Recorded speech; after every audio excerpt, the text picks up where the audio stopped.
Oh, what is going on? What is crack-a-lackin'? What's cracking? Right in the middle of rubbing my eye. We're professionals here. What's going on? It's your boy, Phat Samurai Guy, back again with another video today, hanging out with Cyber Steampunk Ninja herself.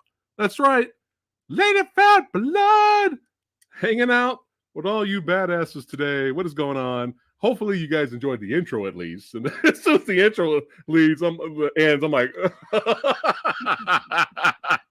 what is going on, all you guys?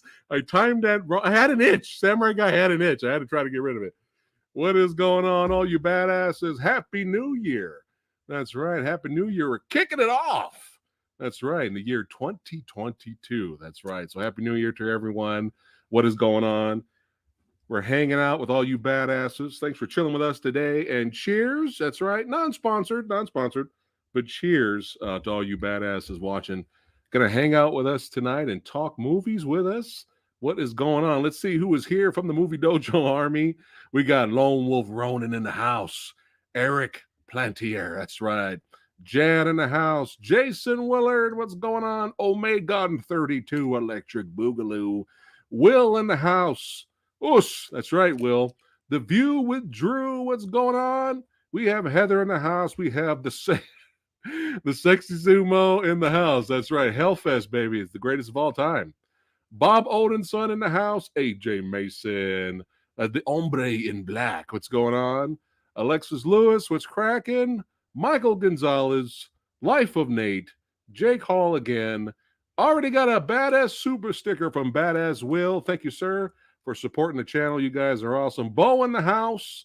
That's right. Severio, what's going on? Angry Drunken German. What's going on? All right. I love that name. That is awesome. There we go. Joel, what's going on? Mike Swift. Mario. All right, all the badasses. We got enough badasses here hanging out with us. That's right. We're going to get into it. And these are just our personal picks. That's right. This list is not the be-all, end-all list. And I'm sure everybody watching has their own best and the worst. So make sure, let us know in the comments below or in chat where you're hanging out with us. Let us know your top 10 or 20 of the year, or your worst of the year. Let us know. We'd love to read the comments as well. So yeah, I'm before just gonna be sitting here for a lot of this because oh no, there's a lot of movies in here you will join in on. But big surprise, you've seen a lot more shit than I have. I have. I've seen a lot more movies than she has. I will be doing most of the talking. I'll just be sitting here going. There's a lot for Lady Phat Blood to talk about. That's why I didn't want to do this alone, especially when we get to the worst section, which I'm sure you guys are anticipating and waiting to hear us rant, because you guys love that stuff. Before we jump into it, though, just for shits and giggles, now believe it or not, there's actually a lot of movies we didn't get a chance to see. So we actually didn't see Ghostbusters Afterlife. We didn't get a chance to see Nightmare Alley. So there's a lot of movies on here you may not see. And also a quick reminder, next week, I believe Tuesday, join me and Rick Myers. We're going to be talking about our best and worst picks for the best and worst of action. Plug it. Basically. Plug it. Plugging it. That's why we're here. So if you're wondering, well, Samurai Guy really liked that, and he really liked that movie. I'm surprised that's not on this list today. Most likely, it's going to be on the action movie list next week. So just letting you guys know, okay? So we have some quick bootleg mentions first. Movies that we were entertained with. We want to, we did enjoy. We want to let you guys know about these. So we're going to just quickly go through all these really quick, okay? And then we'll get into it. All right. So shout out to my boy Liam O'Donnell and my other homie from Australia, Luke Spark, two independent film directors that are very talented. I put both of their movies together. For all you sci-fi alien invasion movie fans, Skylines and Occupation Rainfall. That's right. These movies are for the midnight crowd, baby. That's right. Got a whole bunch of homies, some beer, some pizza. You're going to have a blast. These are popcorn fun alien invasion action movie fest. That's right. And to really get the most out of them, make sure you watch, just make a day of it. Make sure you guys watch Skyline, Beyond Skyline, and then Skylines, which is the third in the trilogy, because you will enjoy Skylines a lot more once you recognize, who's in it and stuff like that. And the same thing with Occupation Rainfall. You want to see the first occupation film first, and then watch the sequel. And there's a third occupation movie coming as well. Especially check it out, all you Boba Fett fans. If you're fans of Tamura, make sure you check out the occupation films. Okay. The Last Duel, very solid. Ridley Scott drama film. Cinematography is great. Great fight at the end. And it's a movie with a message, of course, but it's very well done. Very well done. VHS 94. We almost turned it off in the beginning. We were like, oh God, hail Ratma. What the fuck is this garbage? With all horror anthology flicks, you know you're going to have some, not all of the short stories are going to be great, right? You're going to have ones better than others. But thankfully for our boy Timo, who did The Night Comes for Us, he saved that movie. And so VHS 94, definitely check it out. Good stuff. Don't Look Up, we just recently watched, which was a lot of fun. Right. Yeah. Uh, it was actually a last minute decision to kind of watch it. We kind of heard about it, right, and we were just kind of perusing the halls of Netflix right. just a couple nights ago. Yeah. And the trailer came on, and we're like, oh, look at all these people in it. And then we saw Ron Perlman. Yeah. And got to support Ron Perlman now. And if Ron Perlman's in it, chances are I'm gonna watch it. So it's like, okay, well, he's in it, so I had to watch it. It's fun. It's definitely funny. I called Don't Look Up the over the top comedic version of Shin Godzilla, where the government's just taking their time and not really acting on the emergency. So Don't Look Up was funny. Those That Wish Me Dead was a solid action flick.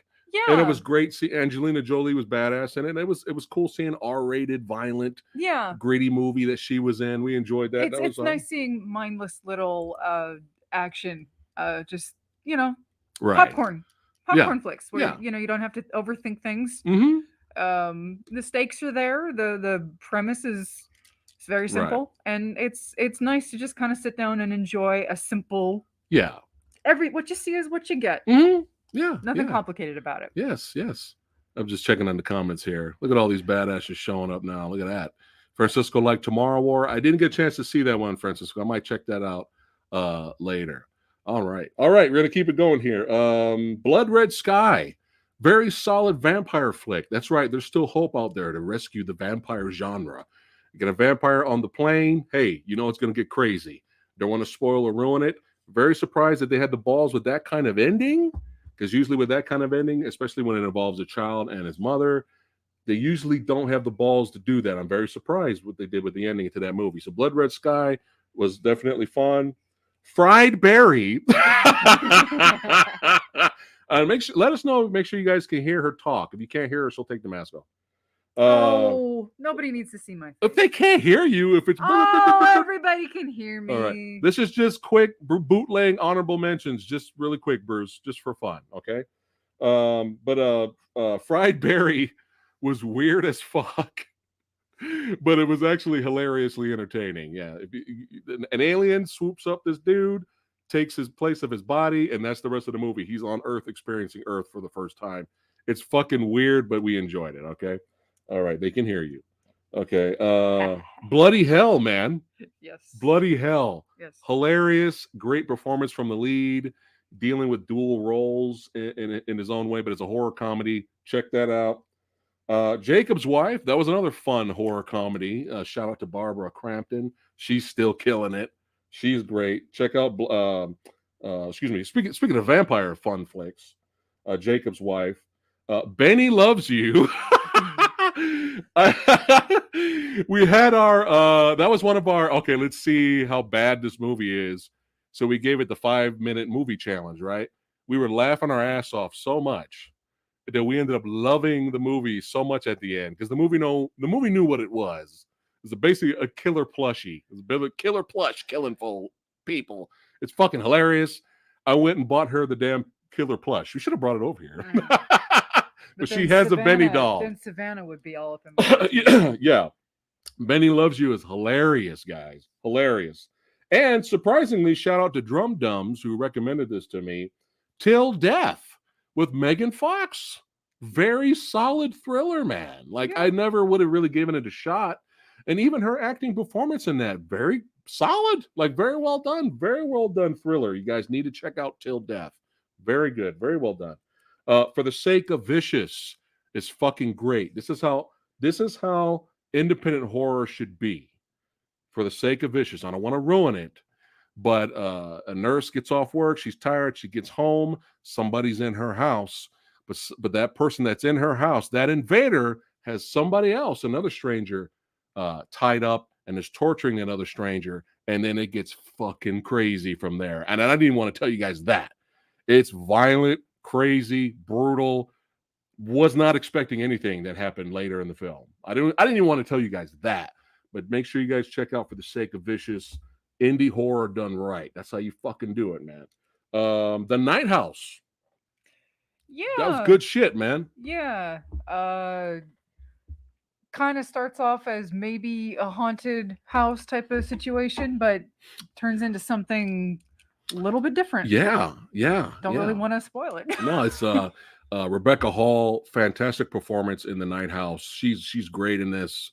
Her husband passed away, and she goes to their night house to kind of grieve there, and weird shit happens, and we're not going to spoil it, but some very interesting visual effects concerning the house. It was very cool, very well done. So The Night House, make sure you guys check that out. Excuse me.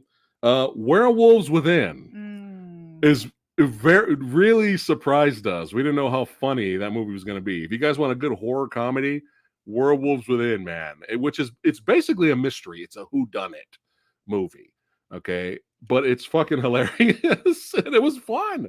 It was a good time. Werewolves Within is good. And the last but not least honorable mention, just for fun. I didn't see it. That really? Oh, that didn't make it on our top. We didn't have enough room. We didn't have enough room. Yeah. So. Okay. Oh man, speaking hilarious. Here we go. So did we hear about this from Red Letter Media? No. Or you heard about it? I found about it from the company that released the Blu-ray and remastered it. From Vinegar Syndrome. I think it was Vinegar Syndrome, but I got to double check on that. But yeah. Oh, it's Vinegar Syndrome. Oh, it is. Okay, yes, it's Vinegar Syndrome. Okay.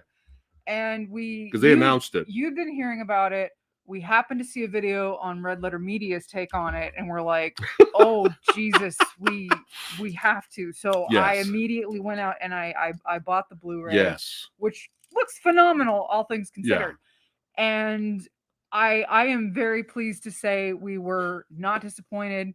It was a little pricey, but it was money well spent. Worth every penny. It's about as fun. It's almost could you say it's another Miami Connection? I'm gonna give it that much credit because when we're talking lost movies that never seen the light of day, and were rescued and remastered because of the cult following, Miami Connection, we love it. We have a poster of Miami Connection, right? Right. But New York Ninja was a lost movie that was never finished. It was never finished, and Vinegar Syndrome somehow got a hold of it, and they were like, "We got to try to salvage this hilarious gem."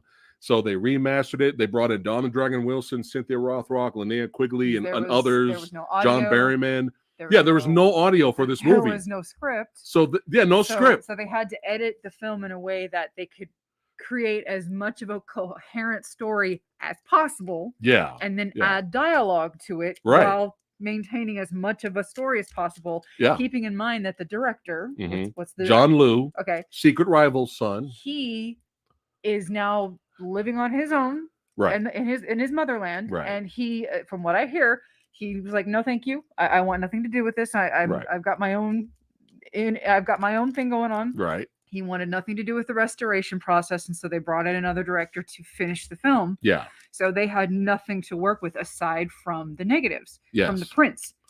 And so they had to do the best they possibly could. Yeah. But all I'm going to tell you is that there is a ninja on roller skates. And if that doesn't sell you, I'm sorry, you're missing out. Ninja on roller skates. If that isn't the way you want to start 2022, I feel bad for you. Sold. So there you go. I bestow that little gem to you. But vigilante superhero, our beloved New York Ninja, goes around and ends up fighting the same villains over and over again. And the fighting scenes are hilarious. It is really funny. It's funny because it's actually genuine. Like, they tried to make a good movie and failed.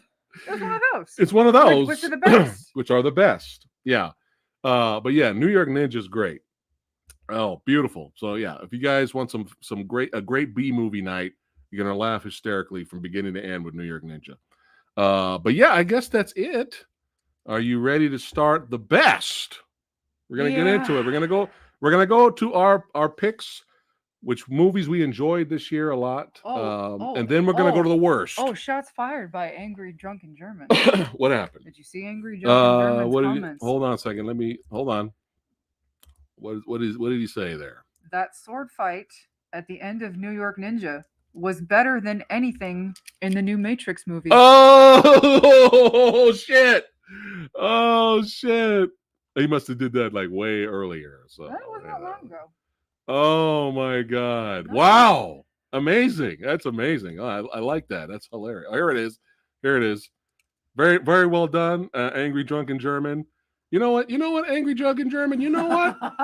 You know what? You're getting it. Got our first. You're getting the first of the night. First of 2022. Angry Drunken German, yes. My friend, you have earned yourself the Redford.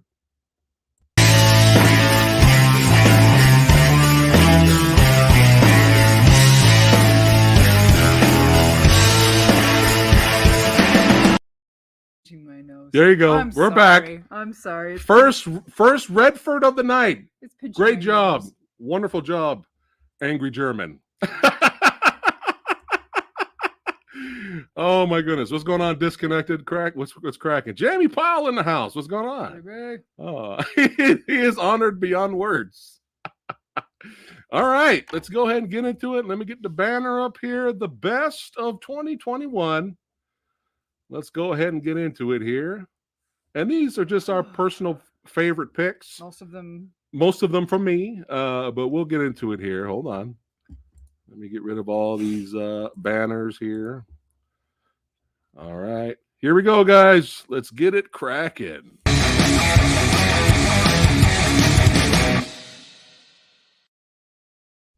Oh, yeah. Oh, yeah. All right. Get this here. I was going to put that other banner up, but that was kind of in the way, huh? And now I'm blinding everyone. It's tradition. They know you don't have a skin pigment. It's fine. You know, you're beautiful. We got to do something about this. All right, here we go. First up, these are our top 20 picks of the year. Movies we definitely enjoyed and surprised us. First up, a nice little small drama. It was a dark comedy, but it was based off of a play. And the name of this movie, first up, number 20, first up, Small Engine Repair, starring John Bernthal, Shea Wingham, and I'm sure I botched his name. I apologize. And let's talk about that. This is based on a play that these guys used to do back, I think, in the mid 2000s. I want to say, yeah, stage play. Yes, and you can kind of see that just based on how much of a very quiet drama that it is. And let's see, if you don't really want to give it away, we're not going to spoil it. That's kind of the point of watching everything unfold, because again, it's a very quiet, low key family drama. It's a man. He just gets out of prison. Mm-hmm. And while he's in prison, go ahead. No, you were going to say. While he was in prison, his daughter was taken care of by his two best friends, played by John Bernthal, and they kind of watched over the daughter, kind of raised her a little bit until he got out. Right. And you do a really quick jump cut to several years later. The girl is a teenager. Yeah. And she's getting prepped to go to college. And they have a very interesting relationship. How, in so much that the dad is clearly has something underlying his calm demeanor. Right. Obviously we saw that he went to prison for something, but you don't know what. Obviously the mom, she's gone. I don't remember. Oh, she's a former deadbeat mom, but that comes into play later. And so it's been just the daughter being raised kind of by these three dudes. Right. And so the daughter and the dad have this not very traditional father-daughter relationship. You see them bickering and cursing at each other, but in an obvious, not disrespectful, I hate you, fuck off, dad, but in a very, listen, I love you, but you got to stop fucking around. Right. We have things to do. We have shit. We got to get our stuff together. I have to go off and I got to do this for myself. I got to go to school, blah, blah, blah. Yeah. And so she gets into school. Everything looks good, and then something really bad happens. just to kind of drop the ball, and then just leave it at that. Something happens. Yeah. So again, it's a dark comedy. Like, it's hilarious throughout the movie, and then when something serious happens, very towards the third act, second half of the movie, second half. Yeah. Yeah. Something serious happens, and then you're like, "Fuck! Is this movie turning into like this? You like, don't what know is going exactly on? what happened, Right? And then things start to get revealed, and then it's like, oh, okay, right, yeah, and yeah, very, very well done, very amazing performances for the entire cast, even the daughter. Very great acting from everyone involved. But it's just one of those movies that really surprised us. Yeah. Because we didn't even know this movie existed. Exactly. And I gave it a shot, and I rented it, and I was like, this was fucking great, man. So Small Engine Repair snuck its way. Definitely a movie we wouldn't have thrown on here, but earlier. But it's nice. Right at the last minute, it snuck in here, man. It's one of those. I'm really glad we got to see it. Yeah. And it's nice to have those little moments and those little movies that kind of just get in there and kind of wind their way into your brain. Yeah. Happy New Year, Yusuf and Travis. Happy New Year, you guys. All right. So that's number 20. Number 19. What a interesting year and an amazing year for Samurai Guy. Excuse me. Last year was. I had the honor of meeting and streaming with one of the best action movie directors we have going today. Jesse V. Johnson was on the channel. Make sure you check out that video if you missed it. Hanging out with Samurai Guy, talking movies. And I got a chance to meet actress Nina Bergman, they call her Queen Bergman for a reason. And my boy Dominique Vandenberg. I got a chance to meet these wonderful people.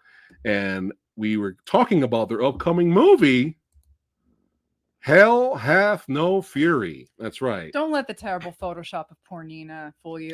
Yeah. Don't hold that against the movie. I don't know who approved that. Yeah, but that's not an indication of the quality of the film. No, it doesn't represent the movie that well. But the movie they did her dirty. The movie basically gave me everything I was hoping it was going to be. And it was a small scale, suspenseful drama, almost in a way, kind of like an old Western where who do you trust? Who's got the gold? Do we align? Do the enemies team up together? Do the heroes and the enemies team up together for a greater enemy? Who do you trust? And it was one of those suspenseful action flicks that actually had more action in it than I was expecting. I was surprised that it had that much action in it because I wasn't expecting that much action. But very well done. Daniel Bernhardt killed it. Our boy Louis Mandylor killed it. Everybody did a fantastic job. Cinematography was great. And it was what I was hoping it was. And without spoiling too much, I'm going to brief plot synopsis. I know it's hard to spoil, but yeah.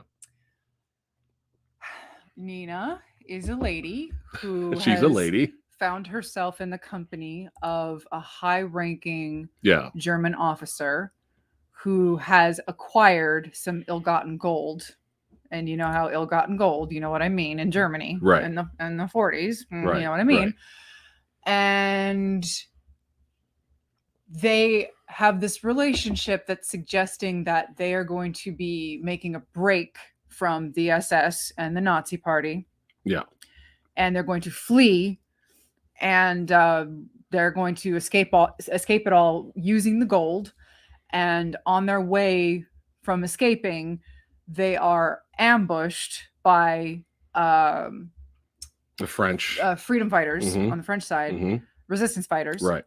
And Meanwhile, these American soldiers, they hear about the gold that's been stashed in this cemetery that Nina had to stash there where this ambush took place. Right. 1 year later. Yeah. Yes. And so they make their way to the cemetery looking for the gold. And parties meet up looking for the gold. Yeah. And there's some violence that ensues. There's some betrayal. There's some trust issues.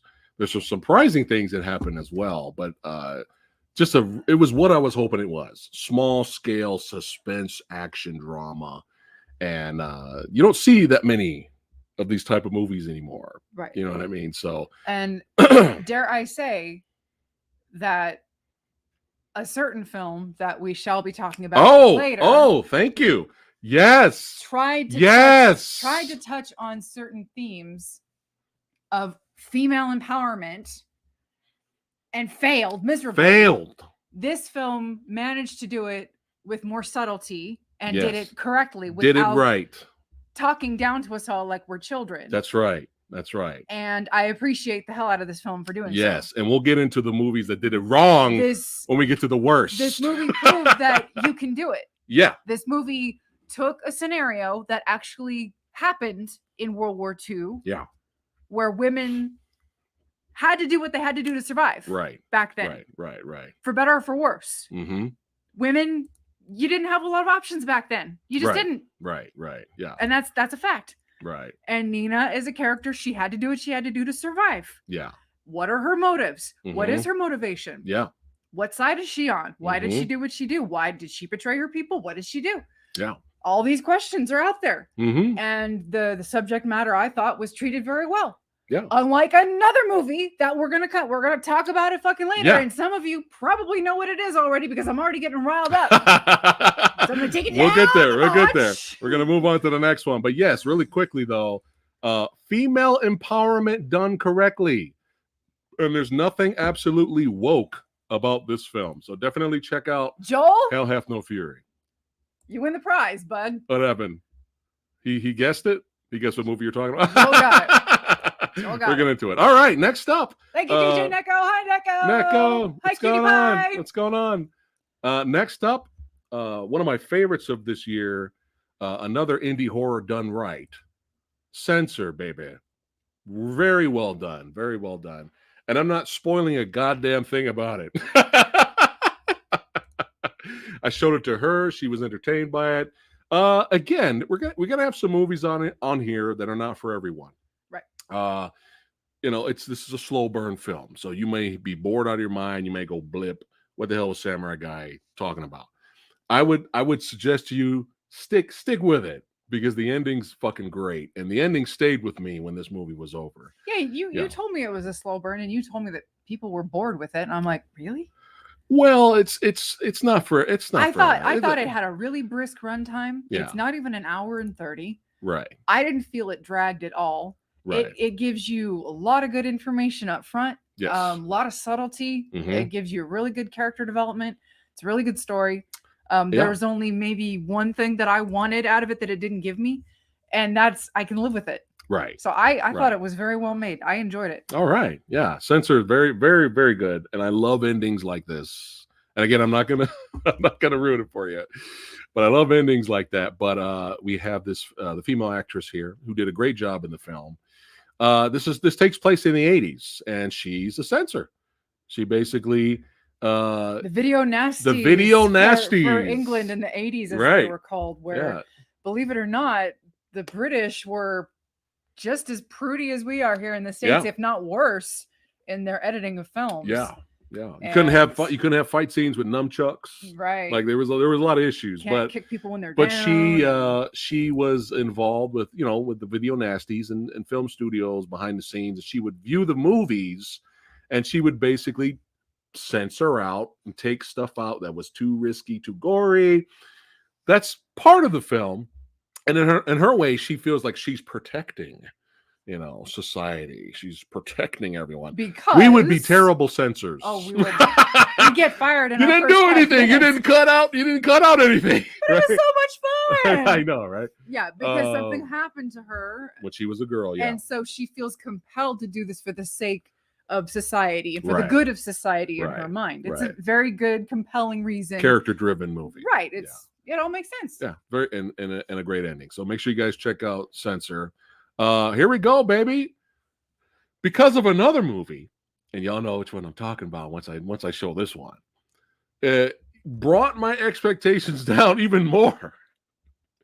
And we'll get to that movie in the worst. And so when I went in to see Shang-Chi and the Legend of the Ten Rings, I was pleasantly surprised of how fun this was and how well done it was. And especially with the first half with all the fight scenes, this movie, the fight scenes were filmed well. I was like, thank God. I just took a breath in the theater. I was like, there's hope. There's hope for mainstream Hollywood, kind of. And we'll get to that later. But yeah, I was very happy with this. And it was just a fun movie, man. And I was like, you know what? There's hope. There's hope here. We have hope.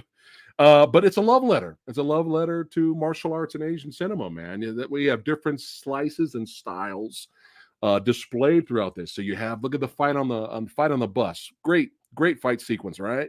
That was an ode to a little bit of Jackie Chan, right? Then you have the wuxia genre. We have the flying swordsman, and you have the fantasy aspect.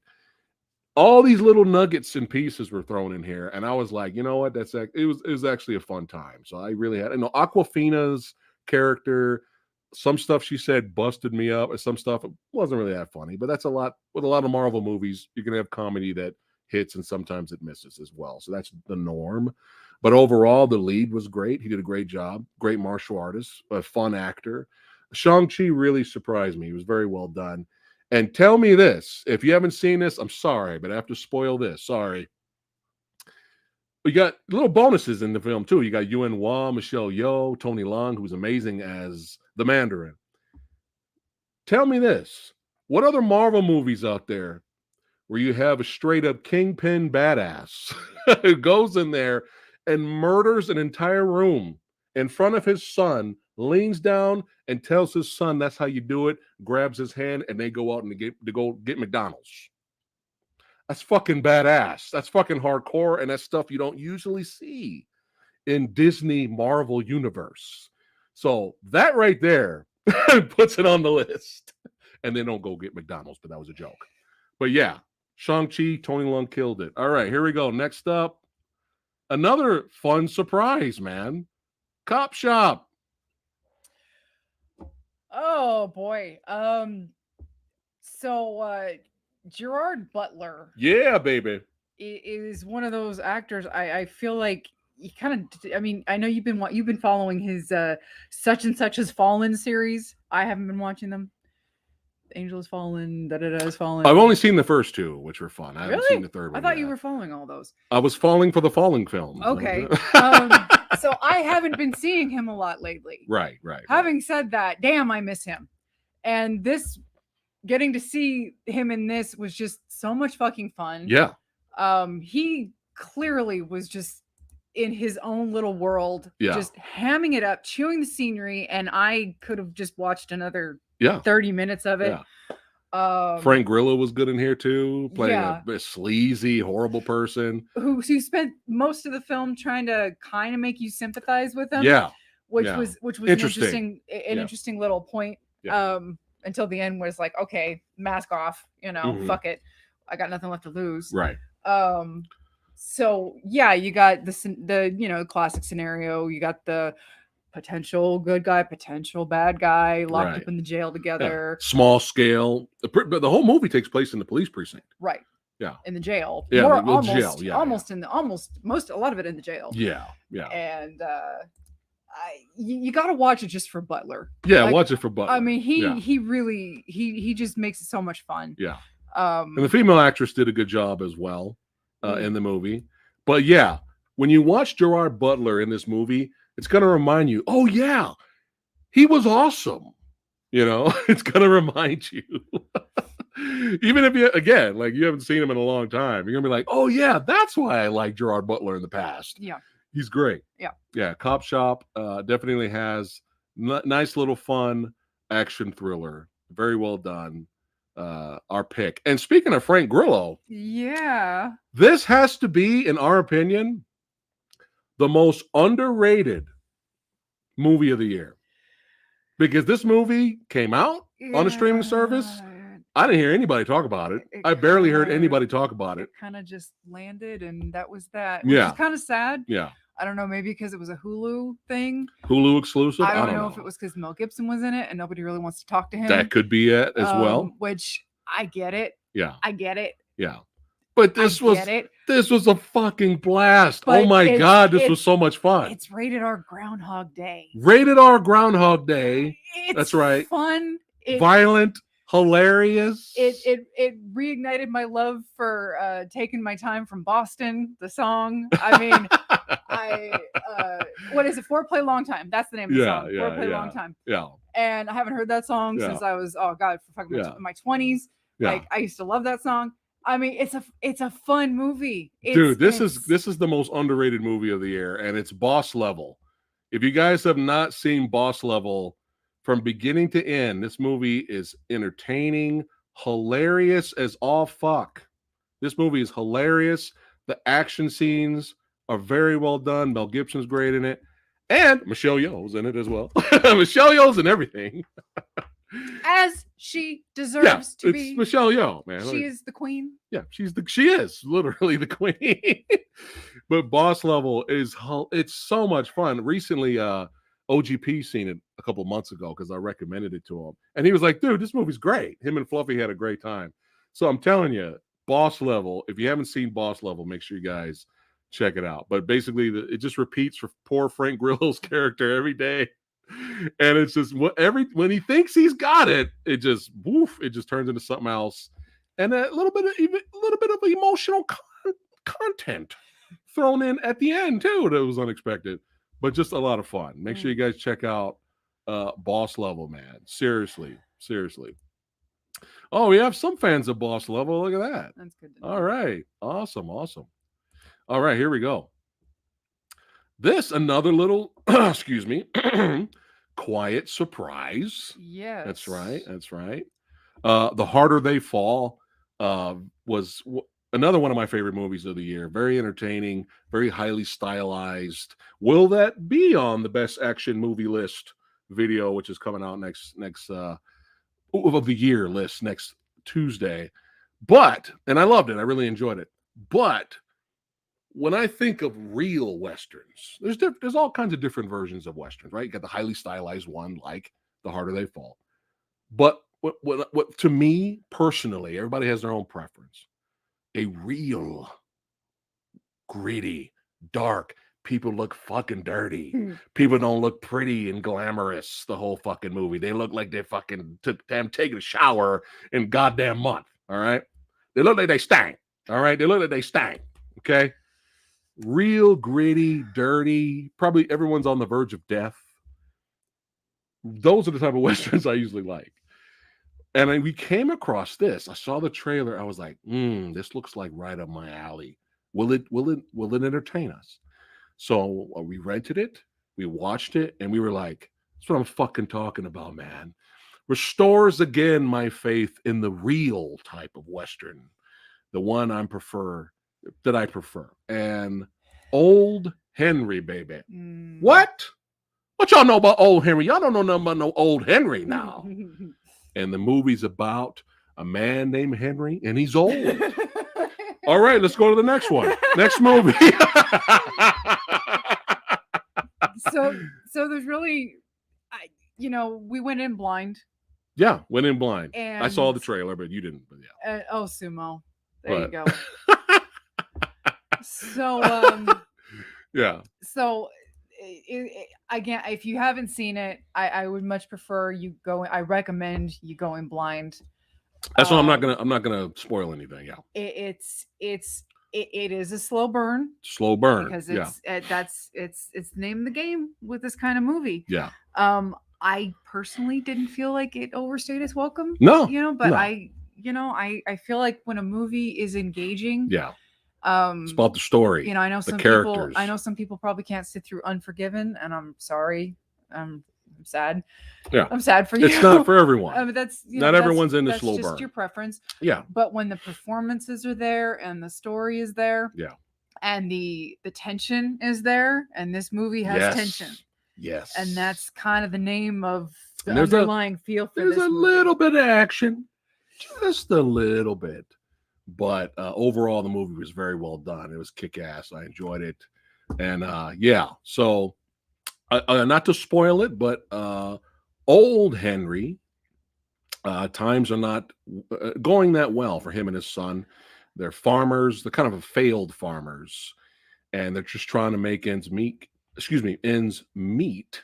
And one day, Henry finds a horse, and he's like, "Where's the rider? Where's the rider?" So he grabs the horse. He takes it back home, and he goes inside and finds that his son has found the rider, the owner of the horse, and they're trying to heal him and get him, trying to help him out. And then, not too long after that, Stephen Dorff, who he had a great performance in this film, comes calling. That's right, outside the front of his house with his crew, looking for that man. That's all I'm going to say. But old Henry scratched the itch for the Samurai Guy with the old school slow burn Western, but not boring, suspense driven, good shit. So make sure you guys check out Old Henry if you're into that. If you're into that kind of stuff. For you all right there. You're welcome. There we go. Oh, Bo, what's going on, brother? Oh shit, look at that. Thank you, my friend. A recommendation. 1883 is the Western I've been I've been needing in my life. It checks all the boxes: gritty, violent people with without morals. Plus, it has Sam Elliott. What? Verge? It's got Verge. There you go. Oh shit! 1883. You writing it down? All right, we'll take note of that. Thank you, Bo. Thank you. Patrick, I haven't seen Promising Young Woman from last year. I mean, was that 2020? Was that 2020 or early? I'm not sure, to be honest, when that came out. I've heard about it, so. Yeah. All right. I probably will watch it one day, though. Oh, Adam. I'm gonna have to watch that 1883 for sure. Yeah. I have not seen Vanquish, Chase. I have not seen that one. Oh, got super chat from Adam. Thank you, brother. Certified badass channel member. He says, I don't mind slow burns, especially if the story is good. I was surprised by how much I enjoyed Old Henry. Hey, we got another fan. Nice. Just like The Witch isn't for everyone. That's another slow burn I enjoyed. Hey, we enjoyed The Witch as well. All right. Nice, Adam. Thank you. Oh, if it's on Peacock, well then. Oh, it's on Peacock. Okay, we'll have to wait. We'll wait for that one. But yeah, I want to see that for sure. We got Verge up in there. It's Sam Elliott. Now, come on now. We got to support Verge.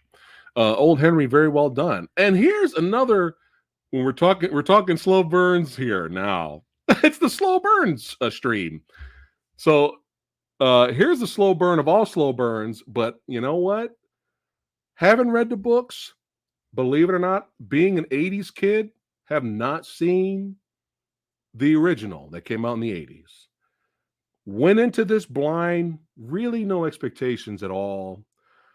Before I went into it, a lot of people that I know said 20 minutes in, they turned it off. They couldn't take it. I was like, oh, God. Or they'll say, it took me a whole week to finish it. I was like, oh, my God, what am I in for, right? It's that boring, right? So I went in to watch this film. Very brand new to this universe. The only thing I know about this universe is that it helped inspire Star Wars, as many other things helped inspire Star Wars. And you really see it in this film. But I went in, I'm sorry. I might get a lot of flack for this. I'm sorry, but I got to be true to myself. I wasn't bored, and the soundtrack was great. The cinematography was great. And when there was action, which was very little of it, it was very well done. I'm sorry. I enjoyed Dune, man.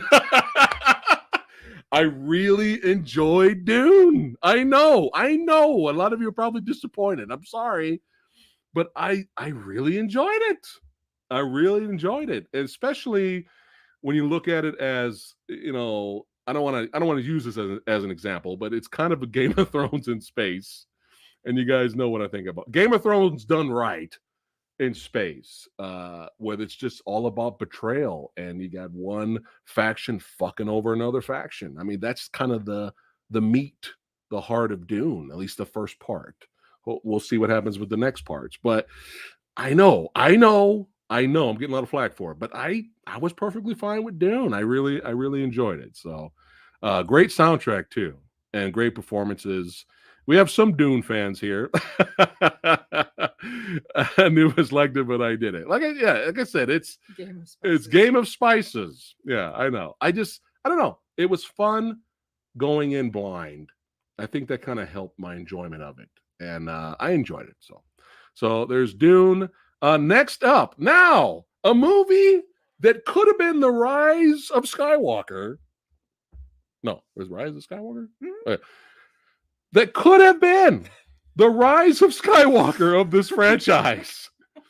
That I thought might be the Rise of Skywalker of the franchise. But thank God, despite this film's flaws, there's flaws. It's not a perfect movie. But despite its flaws, this salvaged and saved what the Spectre fucked up. But yeah, No Time to Die. The final nail in the coffin for the Daniel Craig era of Bond. And this is just his era. Okay. Very surprised what they did with the character at the end of the movie. I was just very happy that it was a love letter in a way to Bond fans with all the Easter eggs and homages. But as not just that, but it basically did the best that it could to try to salvage the shit show that Spectre was, which fucked everything up.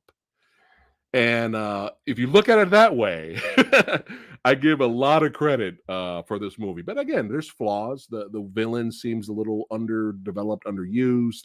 The villain seems a little wasted. The romantic, the romance between him and the love of his life or whatever does still feel forced. But they got the stunts right. They got the action right. They got the suspense right. They introduced some fun characters. And it just was a nice little love letter, you know what I mean, to the Bond fans. And I think they pulled it off. I know a lot of people hate this movie. I think they pulled it off because Spectre fucked up everything. So they had to do the best they can. So it could have been The Rise of Skywalker, but I enjoyed No Time to Die. Another special surprise of the year. And we were kind of around this time, we were kind of burnt out. We were getting very burnt out with disappointing AAA movies, whether they're released in theater or they're released at home, and they're big budget and were just blockbusters and popcorn fest. And we were just like, hey, let's go. Let's get excited. Let's watch this shit. And it ended up being shit. And we were disappointed. We were so tired of big budget mainstream popcorn disappointments that we were kind of burnt out at this time of the year. We were burnt out. We were like, dude, is the next movie we're going to look forward to going to fucking suck too? We had one movie that we had really been looking forward to completely blow it in our faces. Yeah. Which is going to make the list later. Just one? Well, no, because we were really looking forward to it. The other one, we were like, we'll see. And it sucked, but we had to pay for that one. Yeah. That's on the list too. Okay. So going to see this, we had to go see it in the theater because we didn't want to wait. Well, I don't think it was available on streaming. No, that's what I'm saying. We didn't want to wait for streaming. We didn't want to wait several weeks for it to come to streaming. Knew absolutely nothing. We didn't know what the fuck this was. We saw the trailer. We're like, what is this? We saw the trailer, which was very vague. Yeah. And it's like, what is this? Okay. Yeah. But it was Nicolas Cage. And a pig. And a motherfucking pig. And I personally came out loving the hell out of this film. And it was one of those that kind of stuck with me for a while. Yeah. I remember going into work that night and it kind of sitting there in my brain. Yeah. Like, oh man, I'm still thinking about this movie. So, when a movie does that, it kind of tells me that, usually when I hate a film or I love a film, yeah, it's the same. If I hate a film, it sticks in my head and I get more and more and more angry. Right. If I love a film, I keep thinking about it. I keep thinking about it. And I'm like, man, I really love this. And it's like, oh man, I really love this. It's like, wow, the scenes keep replaying in my head. And again, not knowing anything, what kind of movie it was. We didn't know if it was a revenge movie. Nicolas Cage was gonna go John Wick. They took his pig and go John Wick, kill some motherfuckers, and then at the end, rescue his pig and then say that'll do pig, and then that'll end the movie. Right? We didn't know what we were gonna get into. Like it was gonna be a slow burn or what. We just sat back and were so interested and invested is the word I'm looking for in the movie because of its storytelling that didn't pander to the audience, and it didn't look at the audience and go, audience, you're fucking dumb. We're going to spell out everything every goddamn 5 minutes because you're stupid. It was nice to be treated with respect. And the movie slowly told the story and we slowly figured things out. And then we realized it was like, man, this is such a good movie. It was very unexpected. And around this time of last year, when we're burnt out with AAA disappointments, this movie was just it was perfect timing. It was like a healing salad. It was a healing salad from the bad Burger King burger we had that was sitting in the goddamn microwave all week, right? That burger was advertised all week as the best burger ever, but what you didn't know was in the goddamn microwave all week sitting there. We ate it, we got sick. Finally had that nice yummy salad, and it was nice to be pleasantly surprised. Nicolas Cage's performance is great. This is a movie where it reminds you, oh yeah, Nicolas Cage used to be this great actor. And it's just a good movie, man. Very heartfelt. So Pig has to make the list. Now back to the popcorn. Now, hey, fuck it. We had our salad. Fuck it. We're going right back into it's cheat day, goddammit it. It's cheat day. We're going back to pizza, goddammit it. Here we go. Here we go, man. The Suicide Squad. Hell yeah. Fuck yeah. Goodness. What a fun movie, man. What a fun, violent as fuck. James Gunn giving no fucks. Right. This is a perfect movie where you can tell they just let the director do whatever he wanted. He had the freedom and pulled it off. It's just did you ever think motherfucking Polka Dot Man would make you feel sorry? Make you feel no, man, they killed Polka Dot Man. This is bullshit. And that's what's kind of sad is that this movie it's now considered a flop. Yeah, well, a lot of the HBO Maxes were flops. Which yeah, it's I know. It's so sad. Yeah. But yeah. I think a lot of lessons will be learned from this. This venture that Warner Brothers made. But yeah, this movie, I can't say that I'm necessarily surprised because it's James Gunn. Right. But boy, did I have a blast watching this movie. Never was a John Cena fan. Right. Never was a fan. John Cena had me rolling. He had me rolling in this movie, man. Like, seriously. Special effects were fun. And it's not perfect. We wanted to see more from your boy, Peter Capaldi. Yeah. He was kind of underutilized. Yeah, Capaldi, it'll happen. Ultimately, it kind of wasn't necessarily about him, which is, I can understand that. Right. But yeah, and they managed to salvage a little bit from the first trash heap film. Yeah. R.I.P. Captain Boomerang. But it was so much fun. Yeah. It was so irreverent. It was so crazy. It was violent. You got a bit of dick in there. Bit of dick. That dick was huge. I'm never gonna let anybody forget that.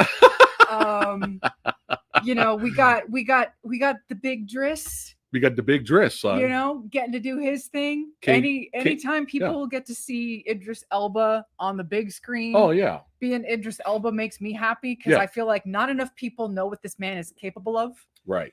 Because a lot of times he makes it to the big screen and he's either too stoic or he's in shitty films. See Ghost Rider 2, and see what was it? The oh god, the movie that we watched. Oh god, the Matthew McConaughey, the Stephen King movie that we watched that I completely forgot about. The Gunslinger. The Gunslinger movie. The Dark Tower. The Dark Tower. Jesus, I totally forgot we watched that. Oh my god, I forgot we watched that movie last year. Yeah. Wow. Yeah. And my boy Sly Stallone playing some King Shark. Right. Excuse me. But yeah, I mean, not everybody loved the movie. The hyper over-the-top violence mixed with the dark comedy turns people into the lady from Censor. Turns people into the lady from Censor, yeah. And they can't. They don't know how to feel. Yeah. We're perfectly at home with that kind of shit.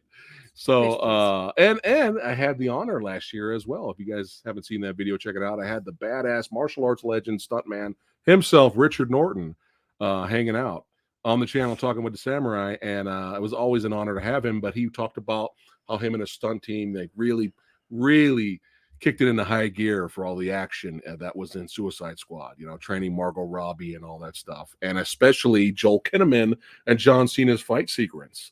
You know, if you guys are curious, we show behind the scenes of that. All right, so check out that video if you haven't seen it. But yeah, the Suicide Squad, a lot better than we thought it was going to be. I think at first we thought it was just going to be fun. Yeah, and I guess. And we were like, this is great. I guess the level of violence probably was the only thing that did maybe surprise me, because right. It was by all accounts supposed to go to theaters, which it did. Right. But it's just because it was on HBO Max simultaneously, it just didn't do well. And a movie that mainstream having that much violence, being a comic book film. Yeah. That's kind of insane. Got to celebrate that kind of stuff, guys. All right. Speaking again, because it's fun. Oh, it's fantasy violence. It's okay. Next up, another surprise, another salvaging, just like James Bond's No Time to Die salvage. Everybody, that franchise. Come at me. No, it's fine. We got to be honest. We got to be real. I don't care. No. But I can tell you, I have now seen this movie twice. Okay.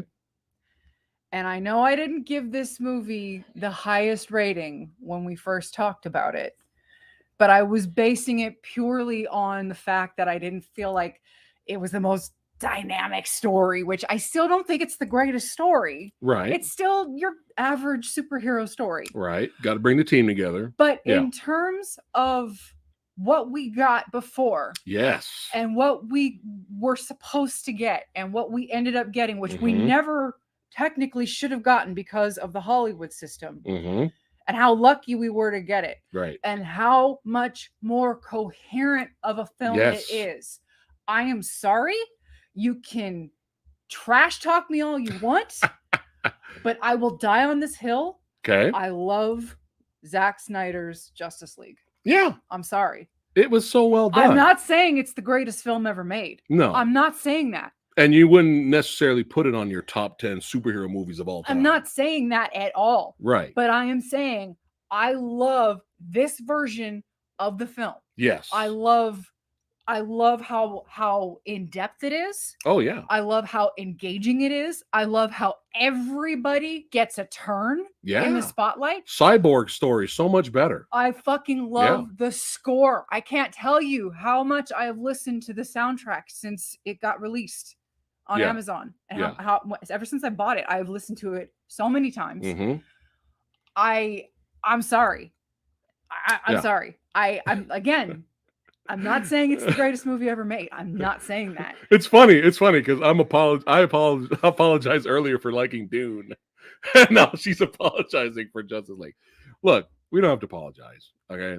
Anubis, that's fine. Yeah. It's not for everybody. I know somebody, a friend of mine. Yeah. He hates the Zack Snyder verse for DC. Yeah. It's fine. I get it. Yeah. I get it. But I liked the direction that Snyder was going in. Yeah. And I liked his director's cuts of things. Like I really loved the director's cut of BVS. It's better, yeah. Yeah. I loved it's like I don't think they're perfect films. Right. But I just like how they're just kind of different. Yeah. That's all it is. Yeah. And I love how the music goes along Yeah. with it, and they try to keep themes and all that. Yeah. That's all it is. It's just a preference. we graded this comparing it to the travesty that was the Joss Whedon cut. The Batman going around sucking Superman's dick the whole fucking movie. There's a big difference. There's a big difference. Joss Whedon, Batman sucking dick the whole movie, or we got a lot better, darker, more violent, a lot more. The story makes a lot more sense. Yeah. Snyder version. So it's not for everyone. However, we were blown away of how much better of a movie it was in comparison to the Whedon version. Okay. All right. Next up.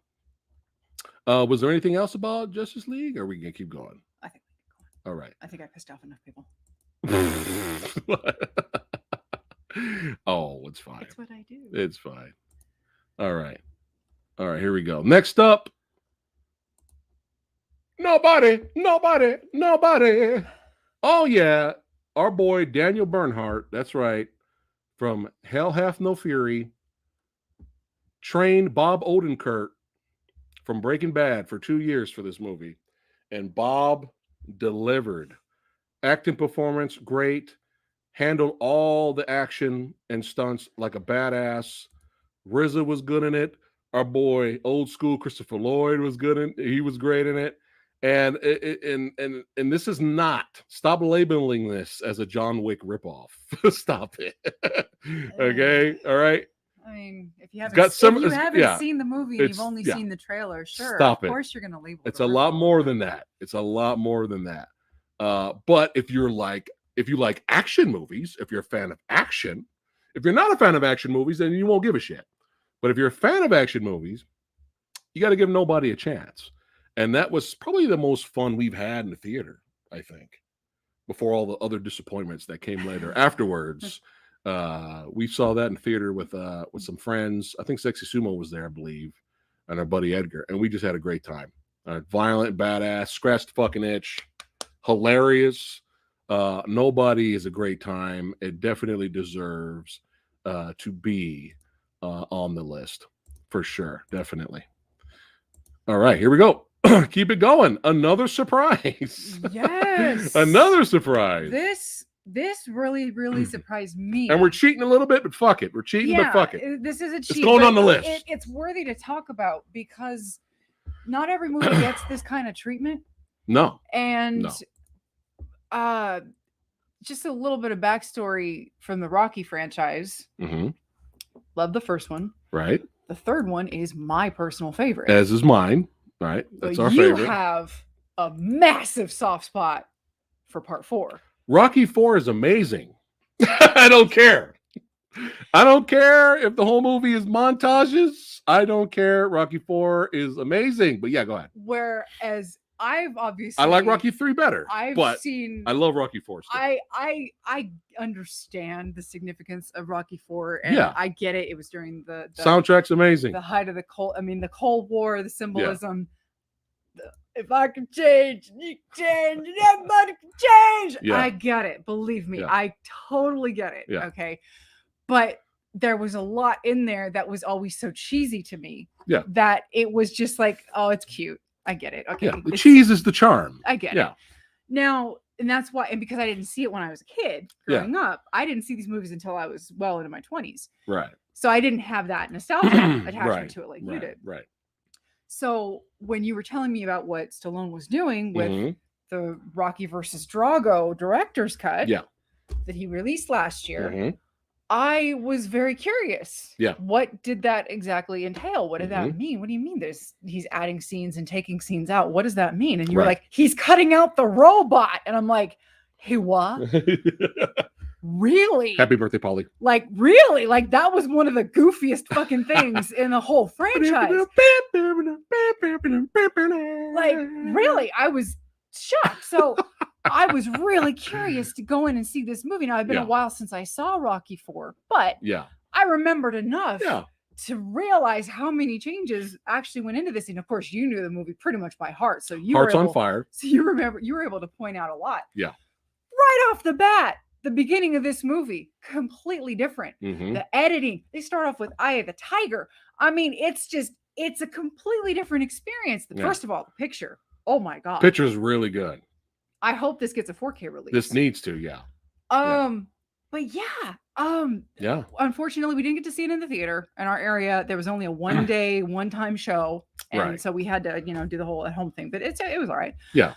But yeah. I was really surprised by how much I enjoyed this version. Now it says the ultimate extended version, but it still kind of runs around the same time as the theatrical version because scenes were taken out. Right. Scenes that I didn't particularly care for. Right. The robot. And basically all the cheesy shit with him and his kid, which was terrible. Sorry. Yeah. Sorry. It was awful. Right. All that shit was cut out. Yep. All the kids shit at the end where all of them are cheering at the TV. All that was cut out, which I was like, oh my God, my heart. So really quick, there's a little bit more in the actual fight. The Apollo Creed fight where he dies with Ivan was a little longer, a lot more brutal, and Drago taunts more. Drago actually speaks more, but not too much to ruin his character. We actually get more motivation for why Apollo wants to fight so bad. Yes, just a little bit more. But yeah, in the theatrical version, Apollo falls when he falls, and it's the big dramatic slow motion. Well, in this version, he falls twice, right? He falls earlier and then dramatically falls later. But yeah, at the end, there's a little bit more footage. A little bit more footage of him fighting Drago at the end. You see him hit a heavy bag because he's got no sparring partner, and which was interesting. And but yeah, a lot of the cheesy stuff they did take out.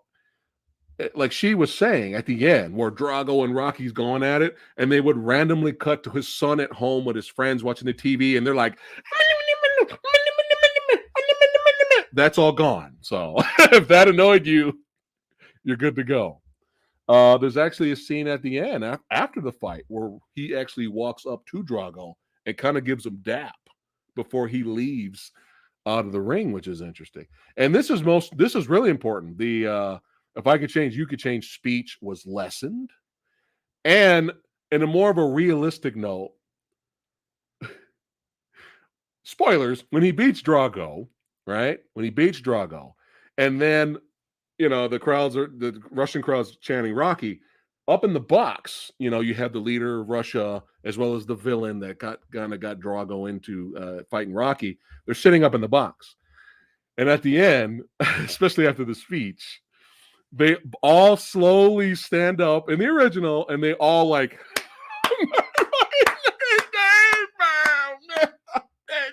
right? They all do that. Guess what? In this version, Italian? Is that what they did? They turned Italian. Right? What's in this? Vodka? All right. So anyway, in this version, there's none of that shit. They get up, pissed, and walk out, which is a more realistic reaction. It's a trip. This version's a trip. The funeral, Apollo Creed's funeral, totally different, more dramatic, brand new scene. So, yeah, we had to put this on the list.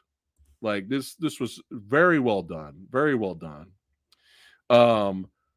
Now I'm nostalgic for the old one, so I'm obviously gonna love that one like an inch more than this. But that's the great thing about these type of versions is that the director is enhancing and adding things, but he's not getting rid of the originals like George Lucas did. Right? If George Lucas had a special edition as well as the original still out there, that would have been fine. But that's another video for another day. But yeah, Rocky versus Drago, very well done. All right. Let's keep it rocking and rolling here, man. Bring in Action Jackson 2. It's going to be son of Action Jackson. Yeah, let's do it. Action Jackson 2. All right, next up, we're going to Hong Kong, baby. And I'm kind of very surprised that people thought this was boring. I was like, what? Oh, thinking Pig is boring and Dune is boring, I guess that makes a little bit more sense. And Censor is boring. But this movie? You mean Donnie Yen's best movie in years? Donnie Yen's best action movie in years? Donnie Yen's best acting performance in years? You talking about Raging Fire is boring? Those people must have loved Snake Eyes. Well, anyway, I got you, didn't I? I got her. Anyway, yeah. Yeah. This movie it's Benny Chan's last film. Rest in peace to one of the best action directors out there. And what a movie to go out on. And just very well done. And this movie from beginning to end is a celebration of 90s action thrillers in Hong Kong. That's what this movie was. That's what this movie was. And I think they nailed it. Now, would we personally like SPL more than this? Yes. But that's not what this movie is. This movie is a celebration of action cop thrillers of the 90s in Hong Kong, late 80s, early 90s. And they nailed it. I was satisfied. This movie, nothing boring about it. It scratched the fucking itch for me. The fight at the end in the chapel is fucking brilliant. And I enjoyed this movie so much that, in my opinion, Donnie Yen doesn't really have to make any more movies. Donnie Yen can literally walk off on the sunset with Raging Fire. He doesn't have to make any more. So, but aren't you an admin? No, no, I'm just wanting to take a look. What's up? We are on issue, right? What do you mean? We're good. Yeah. We're like on 720, right? No. Just want to make sure. No. What settings are you on right now watching? Take a look. Quick test, sorry. How do we look to all you guys? Just want to make sure. Well, we look fine here. No, but I want to make sure that we look good okay to them. Oh. We were just double checking visually how the video is looking, guys, so.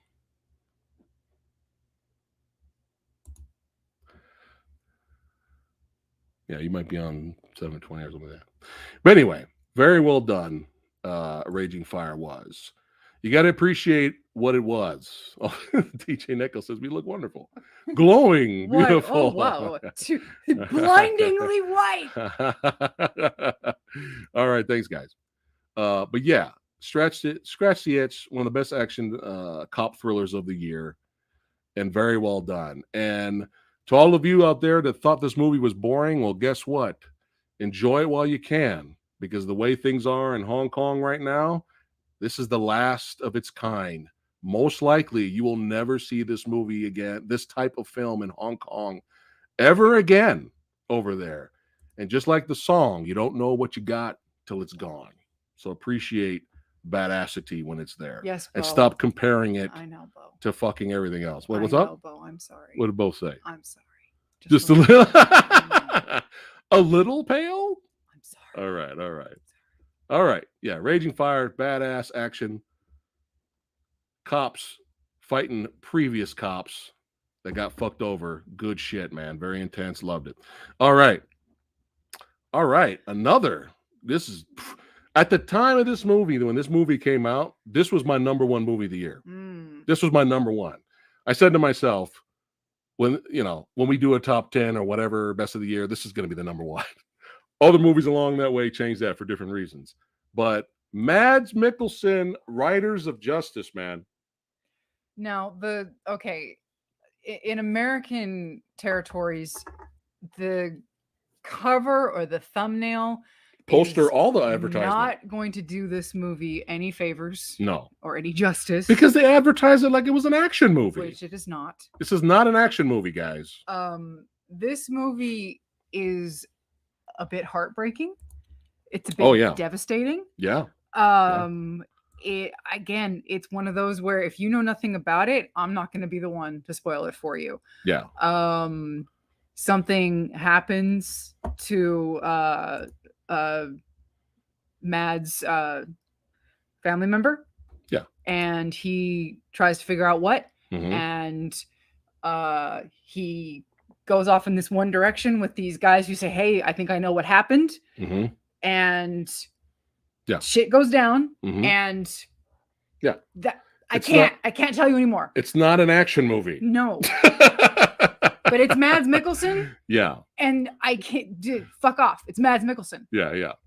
It's Mads Mikkelsen. And Mads Mikkelsen, give him the goddamn Best Actor award for his performance in this movie. His acting in his movie is insane, man. Like, it's really good. But as serious and as violent as this movie is at times, it's not an action film, but there's some dark comedy elements. Again, there's actually some funny moments that kind of came out in the film that we weren't expecting, but it's pretty serious overall. But there is some dark comedy stuff there. But yeah, there's emotional content in here. And Anubis, just wait till we get to the worst list. You haven't seen Feisty yet. whatever. Fat Blood's getting feisty. She said I'm getting feisty. Oh well, thank you, Rare Breed. I appreciate it, man. Got the hawk going. Yeah, Riders of Justice is great. All right, we're saving the best for last. We're saving the best for last. We're almost done, and then we'll get to the worst. We know why you guys are really here. All right, we snuck this in at the last minute. Shout out to Radical Reggie and Master Chaos and all these guys. We almost didn't do it. Oh, I would have kicked myself if we hadn't watched this in time. Right. Well, you know why we almost didn't watch it. Because there was another big budget AAA movie that ruined things. And we were like, fuck this. We're going to watch something else. But we're probably going to get flack for that. Oh, we're going to get hate for this movie. And when we get to the worst and you guys see what it is, oh, you guys are going to hate us. Somebody just showed up in the chat that I'm about to ban. Uh-oh. ETN, what's up, man? We got Rob here. Oh, yeah, she's excited, bro. All right. All right, let's keep it going. This, I'm very glad we pushed through this and gave another mainstream Hollywood flick a shot. We're a huge fan of this director. He keeps getting better and better. And man, this has to be this has to be one of the best thrillers we've seen in years. Last Night in Soho, baby. It's the last night in Soho. We go to Soho. That's it. Yeah, and you're gonna get cut. You see the trailer, and you literally have no idea what to make of it. Yeah, and I think that's probably what a lot of people thought when they saw the trailer. I thought when I saw the trailer, well, it's Edgar Wright. I trust Edgar Wright. Right. But last year I could not go to the theater most of the time. I just couldn't. My schedule wouldn't allow it. Yeah, I was too exhausted. And so I just didn't get a chance to go see it in the theater. And so, yeah, we almost didn't see this. Mm-hmm. And literally just under the wire. Yesterday, we just barely made it. Barely made it. And watching it was just we had smiles by the end of it. Yeah. We were like, thank God. Watching it, we were like watching the whole thing, just start to finish. Edgar Wright, I fucking love the man. He keeps, you can't say that he keeps making the same movie and over. Like, he's got the Cornetto trilogy, obviously. Right. But each of those films were kind of different in their own way. Yeah. But Baby Driver, what the hell was that? I loved it. This totally movie, different thing. What the hell is this? I love it. Yeah. I'm not going to tell you a goddamn thing. No, going blind. Yeah. I adored it. I loved it. It was so bizarre. You feel things for characters that you don't expect to feel, and then it swerves you, and it's just Rob. Rob. Oh, Rob's got jokes all day, man. That's why we love him. But yeah, I mean the Edgar Wright. Oh yeah, Scott Pilgrim. We love Scott Pilgrim to death too. Thank you, Rob. Again, completely different. Yeah. Completely the direction in Last Night in Soho was so good, especially with the scene transitions. It's just like very impressive. Great performances from everyone, including our boy Matt Smith. Right. Just very, very well done. And basically, without spoiling anything, she was perfectly casted, the lead in this. Because she was like super innocent. She was very mousy. She was very, I'm going to, quiet and keep to myself. And I'm not going to speak up. Like she was perfectly casted, this type of character. But she wants to go to college and become, she wants to get into the fashion design. Wants to be a fashion designer. Industry. And her mother said that she has a gift. Her grandmother. I'm sorry. Right. She lost her mother at a young age. She has a gift. Right. And is she able to see visions or see things? We're not going to ruin that for you. But the room that she moves into in London may or may not have a past. And that's all we're going to say. But one of the best thrillers we've seen in a long time, man. So Last Night in Soho. And it may make you appreciate not just movies, but music from the 60s as well. You may not even like music from the 60s. You might go out and buy the goddamn soundtrack after watching this movie. But yeah, very well done, man. Very well done. All right, we're keeping it going. We're almost there, guys. We're almost there. Now, y'all know this had to be, this is number 3 now. This is the top 3 We in the top 3, son. Another movie that surprised us and gave us what we wanted. We didn't give a damn about the plot. I'm reading some of the comments. Some of y'all ain't gonna like this. What's going on over here? Some people in the comments aren't gonna be happy with this, but sorry. It's okay. All right. We're all here in love of We films. didn't care about the plot. We hell didn't no. care about the bad acting. We didn't care about the humans. Stupid subplots. We didn't give a shit about anything. Why? All we wanted to see was 2 titans coming together, beating the crap out of each other, trying to decide who is the king of the motherfucking monsters. What? Godzilla versus Kong? What? What? Easy. Visually phenomenal. Soundtrack, well, we wish we had the composer from King of the Monsters. Right. I wish we had him, but the soundtrack's solid. We ended up getting Junkie XL. Yeah, it's solid. It's a solid soundtrack. But the visuals are great, man. Yeah. And I'm telling you right now, if you go to our review, and if Samurai Guy comes out of another martial arts movie pissed the fuck off, and you'll find out what martial arts movie is later. When I come out of a movie that's based on martial arts, it's all about martial arts. Martial arts is the plot. And I come out of that motherfucking movie pissed. And yet in Godzilla versus goddamn Kong, I can break down every single fight movement, camera angle, everything in all of the goddamn fights in this movie. Yeah. Oops. That's not good. That's not good. That's right. We are kaiju movie fans. Kaiju genre, it's not for everybody. But even casuals came out to see the dust up, man. They came out to see the dust up. They threw money down, son. They were like, what? Get your Godzilla out of here. I'm betting on my homie Kong, son. All right? Took on 2 V-Rexes and kicked their ass. Let's go. Godzilla versus Kong, son. It's going to be in the top 3. It's going to be top on the list. We got to represent our love for the kaiju genre. And man, they even threw in a fucking bonus with Mecha Godzilla. Are you fucking kidding me right now? Throw in Mecha Godzilla? What? Mecha? We gonna throw in Mecha? Oh, Mecha? And then we had another fight? Get the fuck out of here with your plot synopsis. Get the fuck out of here. What did you come to see, Peg? This is Godzilla versus Kong. It's in the title. It's in the trailer. What did you come to see, God damn it? Right? Get your Citizen Kane's fart-smelling ass out of here. All right? We came to see the Titans, the Reptilicus versus the Furious. What? Taunting each other. Kong was like, fuck you. What? Kong was like, he just slammed his fist down, said, let's go, motherfucker. We had ground and pound. We had Superman punches. We had a flying knee. Get the fuck out of here.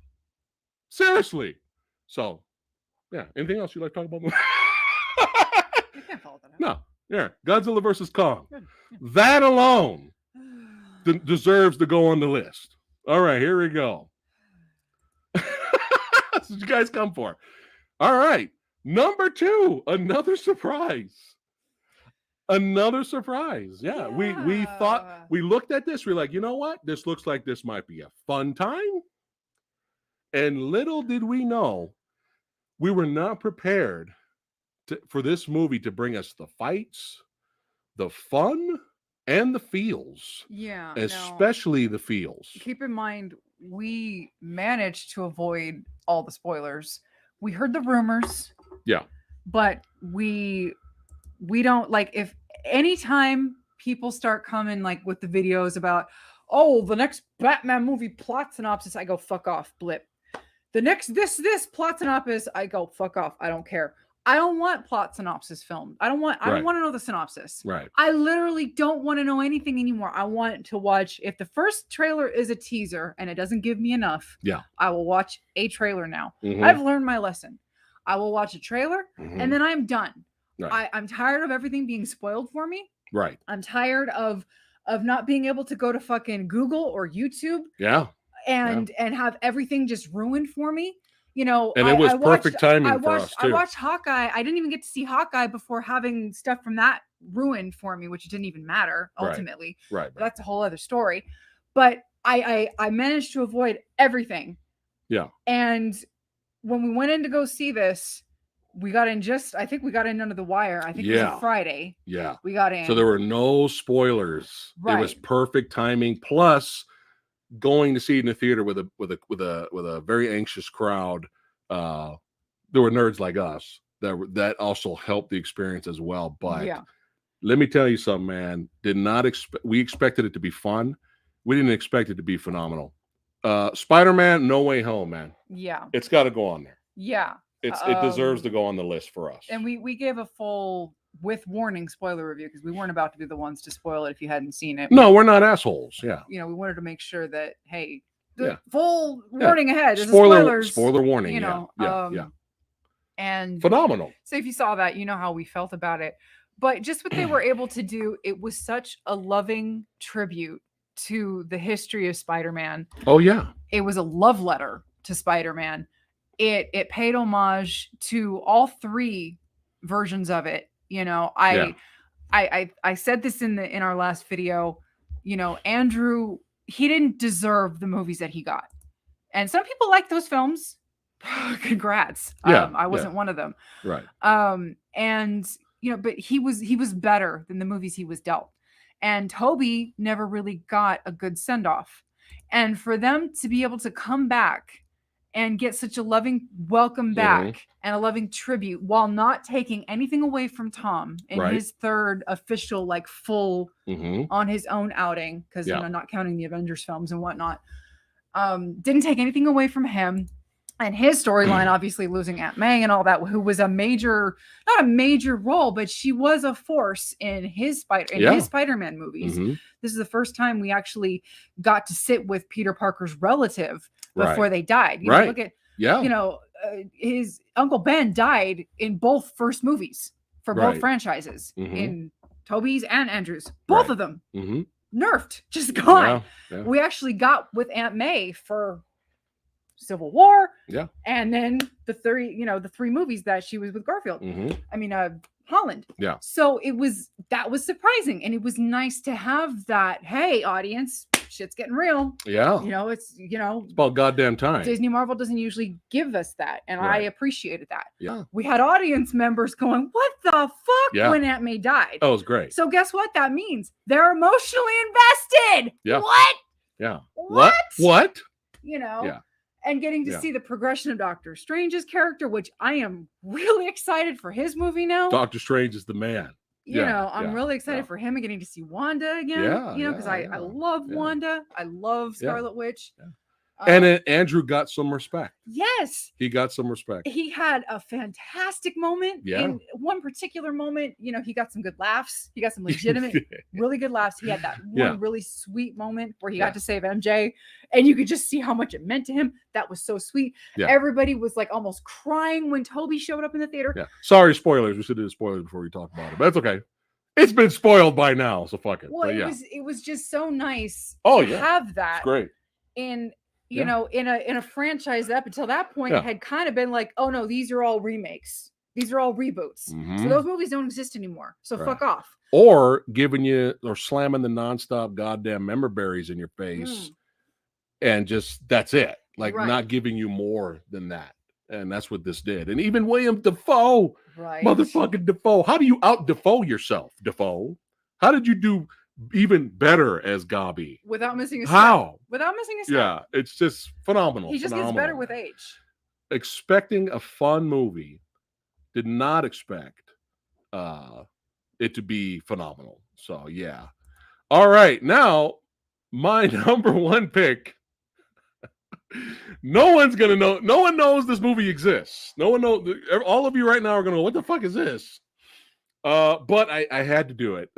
This movie came out earlier this year. I literally saw it like 2 months ago, and I don't know what took me so long to get around to watching it.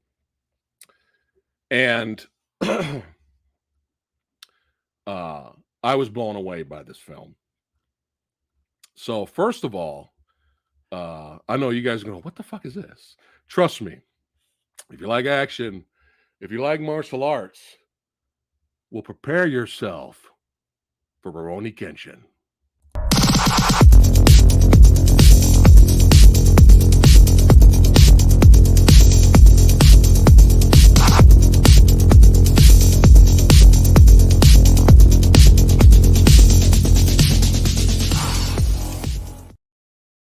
That's right, baby. Woo! Woo! Rurouni Kenshin, the final. Is Samurai Guy's number one film of the year by far. And the special thing about this movie is what's the latest theme? Live action anime done wrong. Cowboy Bebop got canceled after one goddamn week.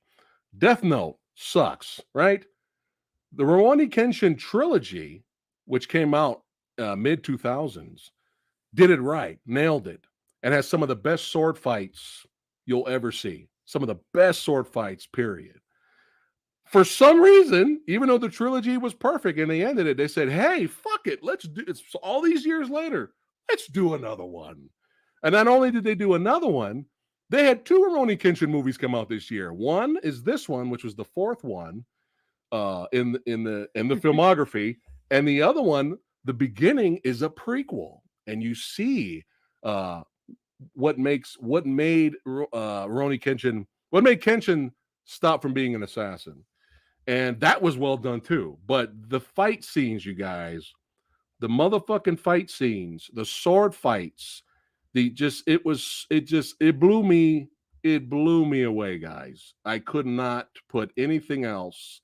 What a phenomenal way to end this series. Even though it kind of ended, they said, fuck it, we're going to do one more and we're going to make it even better than before. Rurouni Kenshin series is fucking phenomenal. I don't know if the first three movies are on Netflix so you guys could catch up to this one, but this is the 4th one in the franchise, and it's fucking phenomenal. It's great. And it's another reason. There's another reason this is my number one. Because the same fight choreographer, the same stunt team did my worst pick of the year. Oh, yeah. We're going in hard now. You guys ready for the worst? Before we move on. Okay. There's one super chat. All right. Hold on. Where is it? It's up.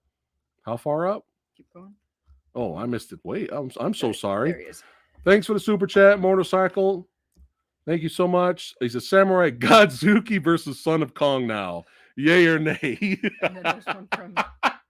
Fuck it, let's go. Let's go, right? Let's do it. Fuck it. I'd pay to see it. Why not? Right now. All right, hold on a second. Hold on. There we go. Adam, thank you, my friend. What the fuck was that, and where can we watch it? It's on Netflix. The 4th movie in the franchise is the final, and the beginning is the prequel to everything. And they're both really good. All right. I just wish the 3 were on there so you guys could play catch up, but still phenomenal. There you go. Jason's down. He knows what's up, but it just hit me perfectly. And not only was it a phenomenal, you get phenomenal action set pieces, the main throwdown between hero and villain in that movie, no music. Woo! Sorry. Okay, anyway. All right.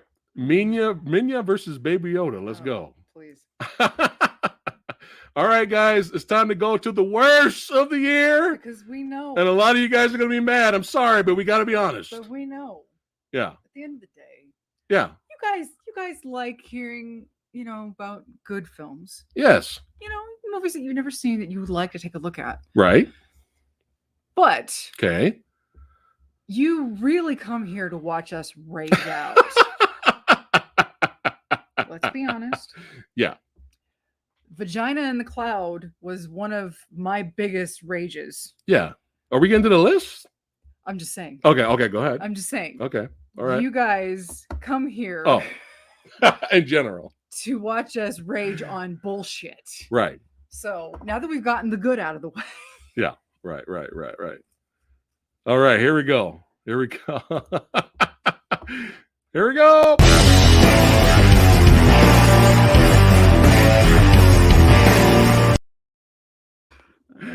All right, number 1. Oh, Jesus.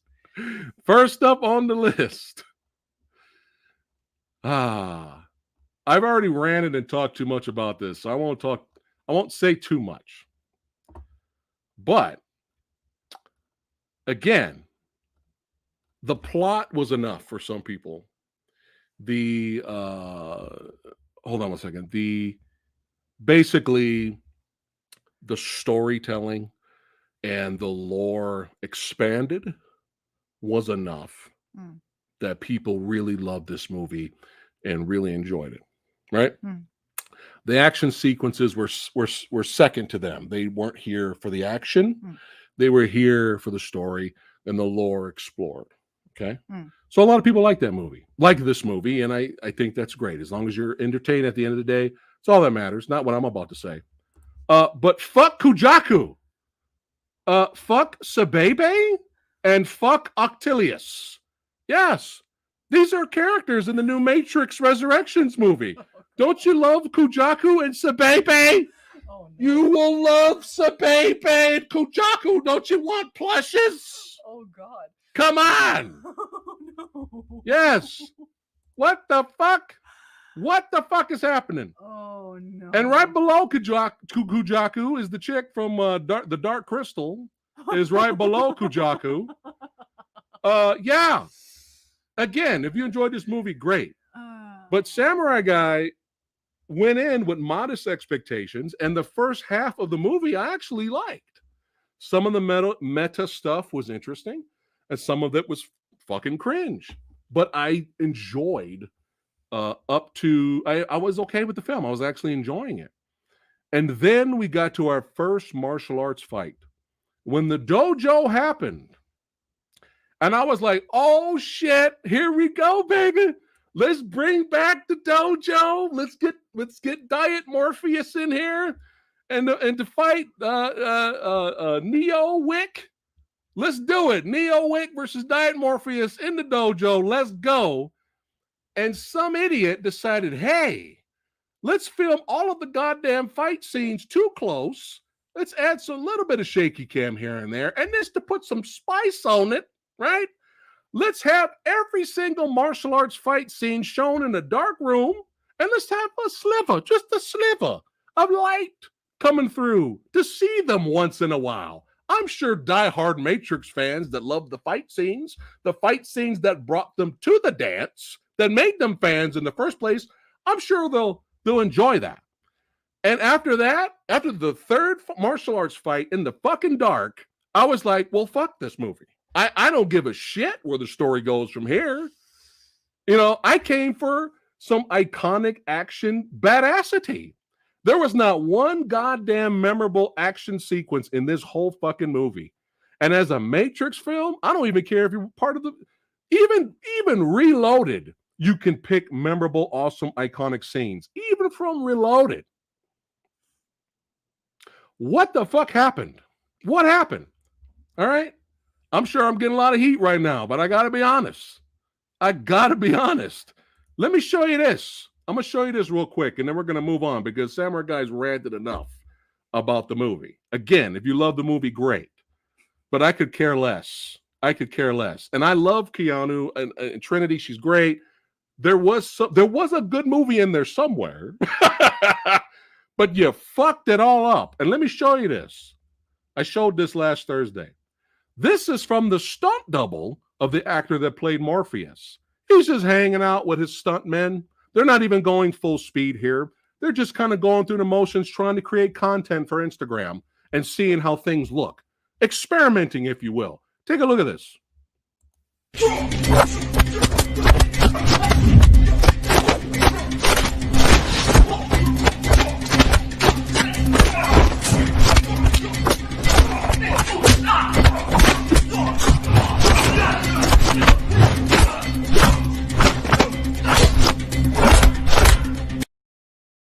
Oh, that's a shame.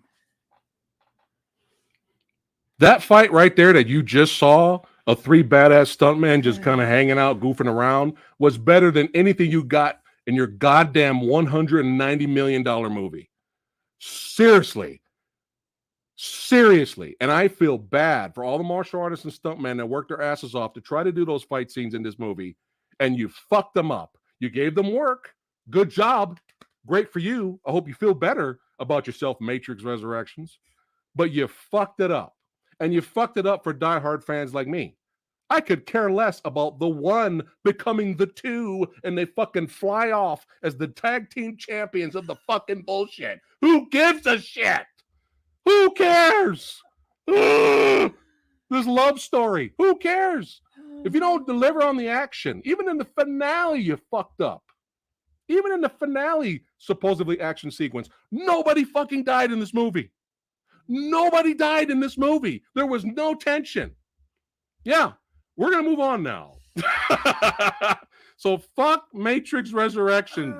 Up its ass. Go fuck yourself with your Kajaku fucking Funko Pops that I'm sure are going to sell like hotcakes. All right. Next up. Next up. Here we go. This is why you guys are here. Next up. The Devil Below. I love me some creature features. A lot of them features that got them creatures in it. And I saw the trailer. And I'm like, you know what? This might be a badass, low budget, The Descent. Then I rushed to Rotten Tomatoes. And I usually don't give a shit what the critics have to say. I usually disagree with the critics, and I want to see what the audience says. Well, unfortunately, it was bad on both counts, including, I don't know what it is right now, but at the time I went and looked at it, this movie got 0% on Rotten Tomatoes. And I was like, no, this movie's not that bad. There's no way this movie's that bad. It's got fucking Will Patton up in here. Will Patton! They're like, who? Will Patton's up in here? And I'm like, no, man. He worked in the mines. His character worked in the mines. His son got killed by a mysterious creature, right? So you have these students that come investigate the land because 1,000 people were killed and the town was dead. So they went to investigate the land, unfortunately open up a chamber to hell, whatever you want to fucking call it. And then we get our creature features action. Let's go. And you got Will Patton around this time leading whoever wants to stay back, who put those creatures away in the past. They got their own team. They got their own weapons. I was getting excited. I was like, yes, let's go. And Will Patton doesn't do a goddamn thing in this movie. What? You have scenes in this movie where he's like, I'm a protector and I'm security, if you will, if you want to say what I'm doing here. He doesn't do a goddamn thing in this movie. Nothing. There's barely any action. And I've seen horror movies done well where they only have one suit, but they make it work. And this movie was just too ambitious. It was too ambitious to the point where you barely could see anything. And it just was fucking shit. So you know what? It deserves this rating. Fuck this movie. Seriously, fuck it. I wanted to defend The Devil Below. I was like, fuck you, Rotten Tomatoes critics. Fuck you with your 0%. Yeah, you know what? Seriously, fuck this movie. Fuck this movie. Characters show up and disappear. Characters die horribly. You couldn't even satisfy Samurai Guy with the gore. You fucked up. All right, enough of this. Let's move on. Oh, yeah. Woo, here we go. The Djinn. The Djinn, yes. Which surprisingly, from critics and audience, the score is fucking huge. They love this movie. They love the Djinn. I would respect the Djinn if this was a dare. If this was a dare, they went to the filmmakers and were like, hey, we're giving you guys no budget. The challenge is you have to make an entire horror movie with an evil entity, the Djinn, trying to kill a little kid in an apartment complex, a 2-bedroom apartment complex. See if you guys can pull it off. If it was a challenge, I guess they kind of succeeded. But it wasn't a challenge. They chose this fucking setting. They did the script. And The only good thing about this movie, I will give it this: the little kid actor was very well. He was very good. He was very good in this movie. But I was on board with the movie. Dad went to work. He's a DJ, and all that's left over is this little kid. You know, he misses his mother. He finds this book from a previous owner of the apartment, which has information about the jinn. And if you guys don't know what jinns are, they're really they're evil genies. They're evil genies. So think of Wishmaster, which is a 5 billion times better movie than this. So that he finds it and he makes a wish. He makes a wish, right? And he wishes for his mother to come back, blah, blah, blah, blah, blah. So a jinn shows up at his apartment complex. And I was kind of like, okay, let's see what happens. Let's see what happens with the jinn. So guess what happens? Guess where the movie lost me? I was like, all right, here we go. You see the jinn come out. The kid's in the bathroom with the door shut. He's taking a shower. The door's there. You see the jinn, first person view. It's the jinn's flying around the house. It goes towards the bathroom door and it tries to get in. The kid gets scared. The kid locks the door and the all-powerful jinn tries to open up the door. For some reason, the all-powerful jinn can't get through a door to get a little kid for some goddamn reason. So then, guess what happens next? The kid in the bathroom realizes, oh, it's starting to get hot or it's smelling weird in here. Guess what the motherfucking jinn did? I want you to imagine this. I want you to imagine Andrew Divoff as the Wishmaster. I can't get in the door. Let me go behind the stove and let me unplug the gas, the gas hose leak, and let me put it in the vent and send the gas from the kitchen into the bathroom to smoke out the kid. Yeah. That happened in the fucking movie. That is... The all-powerful jinn did that. And for me to process that's what happened... It's fucking horrible. Oh, I can't get through this door. Beep, beep, beep, beep, beep. Ooh, let me put it up in the vent. Put some gas into there. Ooh. The jinn that's got 86% on Rotten Tomatoes. Are you fucking out of your mind? Yeah, that happened. Moving on. Do you want any more to drink? You're good? All right. Oh, Omni said she couldn't even finish it. Is there anything else for me to drink? Can I have the last one? You can have the I'll rest sip of on it. yours. I need the fan. It's getting hot up in here. We need more Jack Daniels mixed with our whiskey here. I'm gonna turn the fan on. So fuck the gin. I don't think we need any more and alcohol. It's 85% rating. I think this is enough. I think this is good. All right, I'll finish your drink. Yeah. All right. So now we have the gin. Are you ready for the next one? No. Yes. No. Yes. Because everyone loves this movie. This is everyone's favorite horror movie of the year. And again, it's okay if you liked it. It's fine. It's whatever. As long as you enjoyed it, it's great. But James Wan, very talented horror director, I actually like the Conjuring movies, lost his fucking mind and said, you know what? Fuck this Hollywood shit. I'm gonna do something insane. And here's the weird thing is, we like insane. We like Fried Barry. We like crazy shit. We enjoyed a Serbian film. Okay? We like crazy, bizarre shit. Martyrs. Yeah. We like that shit. But when you have a movie that stars an actress that can't convincingly scream on camera, The Malignant can go fuck it. Seriously. And this movie had like 8 different genres in one movie. And you know what's funny? When the big, fuck it, we spoiling it, fuck it now. It's basically Basket Case later, okay? So it's funny because people are so different with this movie. They either love it, they either like love the movie when her other half came out and controlled her backward style, right? and then basically did the martial arts Matrix fight scene in the fucking police precinct, right? Or that either breaks the movie for them or that makes the movie for them. Some of them enjoyed the movie up to that point. Yeah. And they, so it's this movie's so split. Yeah.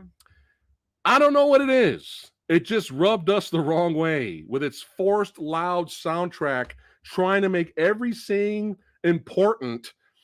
I think it was like 10 minutes in. I looked at her. I was like, is this the end of the movie? Well, calm down, movie. Is this the finale? What is going on? I think my problem was like with Basket Case. Yeah. Movie like Basket Case.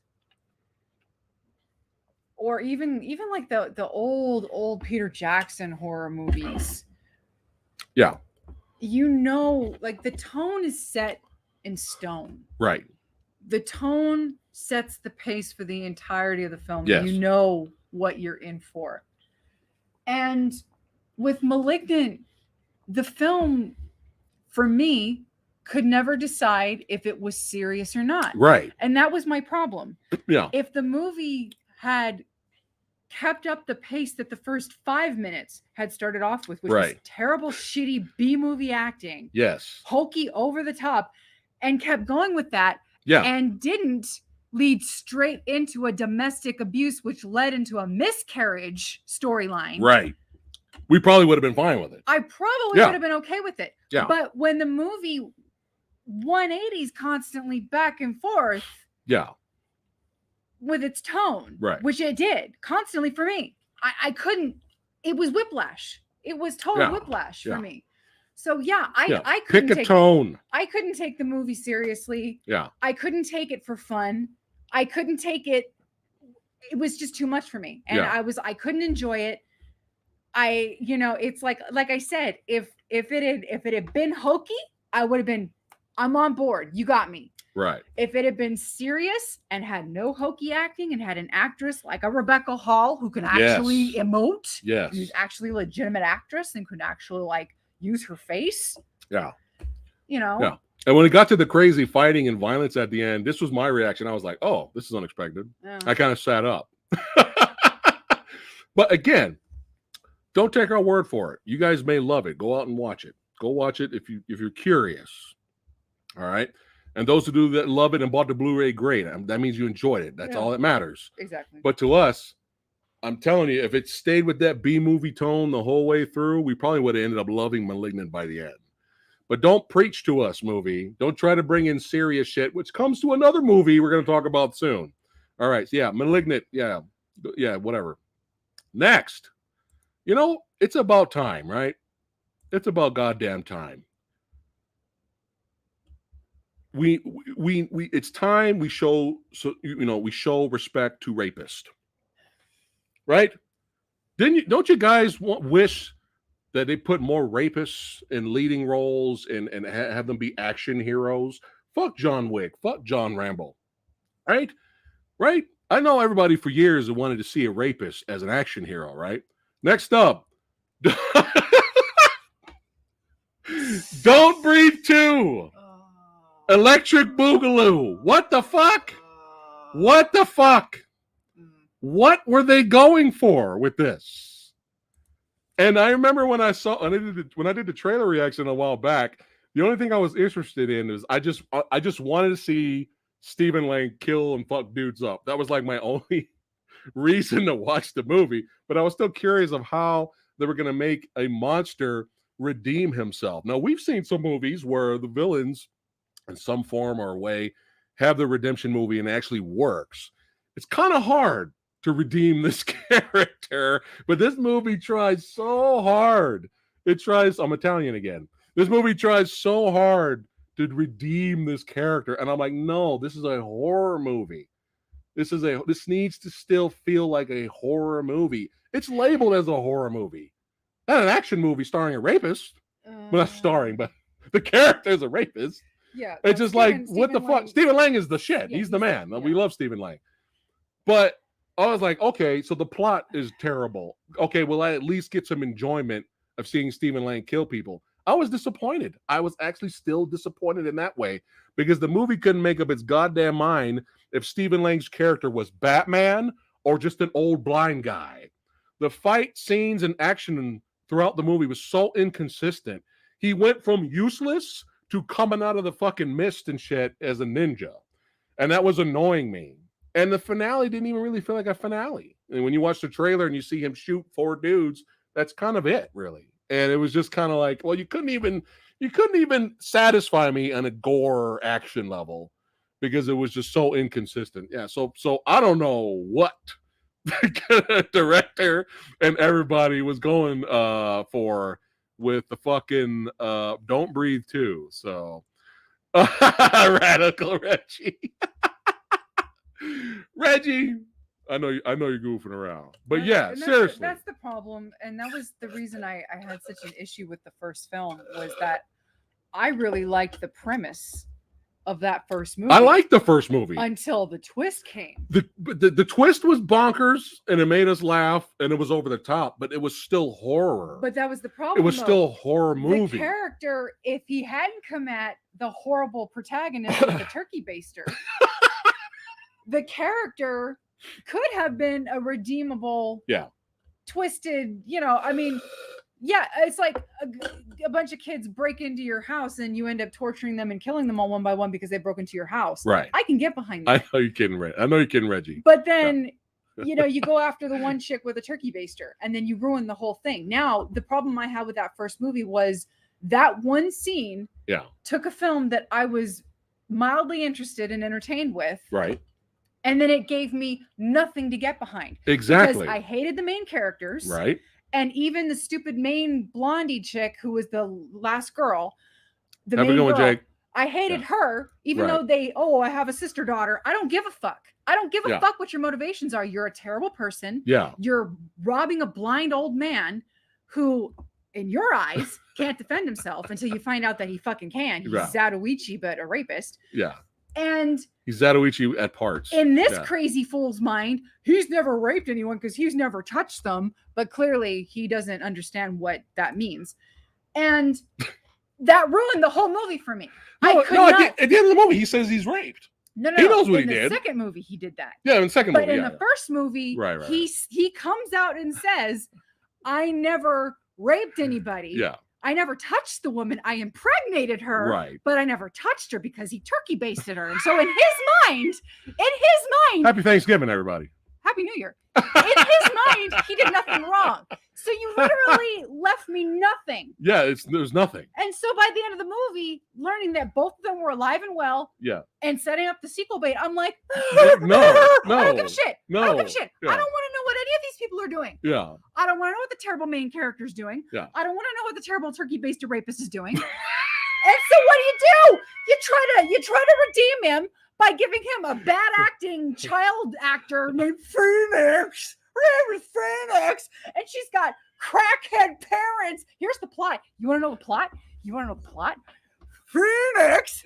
Her fucking parents are fucking meth heads. Her mom is apparently a meth head genius who has this super like Breaking Bad type of meth that only she knows how to make, but she has a bad heart. She has a bad blood condition, apparently. Yes. And Phoenix is the only one who can save her life.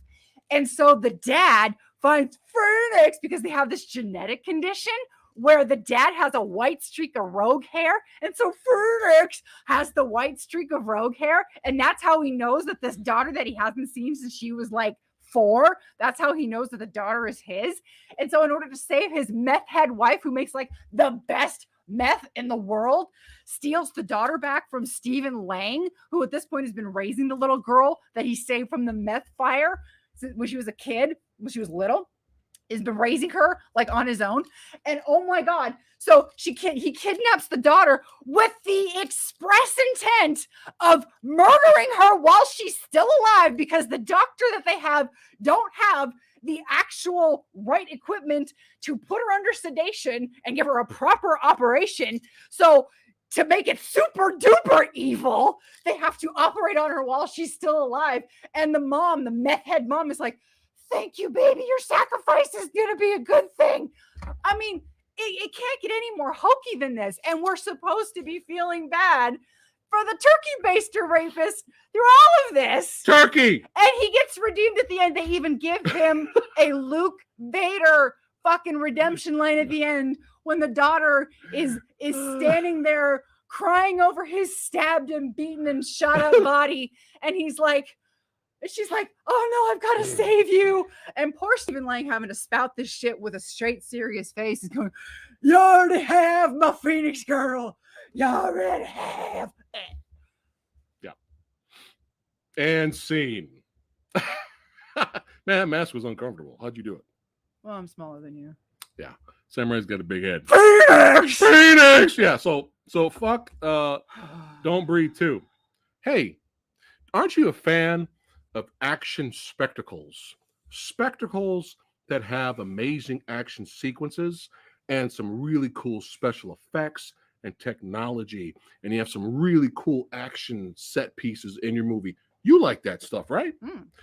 But don't you like it more when the lead and the hero in the movie is utter trash? Oh, absolutely. Right? Just garbage? Absolutely. Right? Well, let's talk about Outside the Fucking Wire.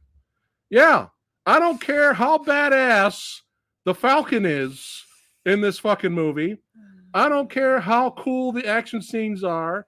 I don't care how good the special effects are. When your lead is fucking garbage and he's a cocky, entitled asshole that doesn't give a shit about the innocent people he's killed, and that the movie constantly forces you to love this person, and he's the savior of mankind. Go fuck yourself Outside the Fucking Wire. Seriously. In 15 minutes in with this movie, I already wanted this motherfucker to die. I was like, oh, you die now. You die. Yeah. Yeah. He's so bad. This hero is so bad that the movie forces you. Like he's the next Jesus. He's so unlikable. He's more unlikable than fucking Turkey Baster Guy. Oh, damn. Turkey Baster Guy is more likable as a character than this motherfucker. So fuck Outside the Wire. Stop giving us this AAA special effects action-filled movie and have your hero be utter trash. All right, next. All right, for all of you fans out here, I know all of you. You've been seeing the memes all year. You've been posting the memes. Well, hey, now you won. You talked about the meme till up in the morning. You posted the meme. You shared the meme. Well, now you got what you wanted. Fast and Furious in goddamn space. Yes. Aren't you happy? See? Who said Hollywood doesn't listen to us? Right? Hollywood listened. They said, hey, this is a popular meme going around. Maybe we should make it a goddamn subplot in our newest multi-billion-dollar franchise. Hey, remember when Paul Walker passed away and everybody was happy to, hey, let's give him respect and let him move on? No, fuck it. Fuck it. We still go milk Paul Walker, goddammit. We're not going to let him rest in peace. Oh, no. No. There's a dangerous mission out there where John Cena, right, is fucking shut up. Vin Diesel he's got to bring his brother back in. He's going to bring his crew to fight the villains, right? But you mean to tell me that Brian, Paul Walker's character, even though he left this scene, he's done. That's Fast Furious 7 and 8. He's done. He's out of this world, right? He's at peace.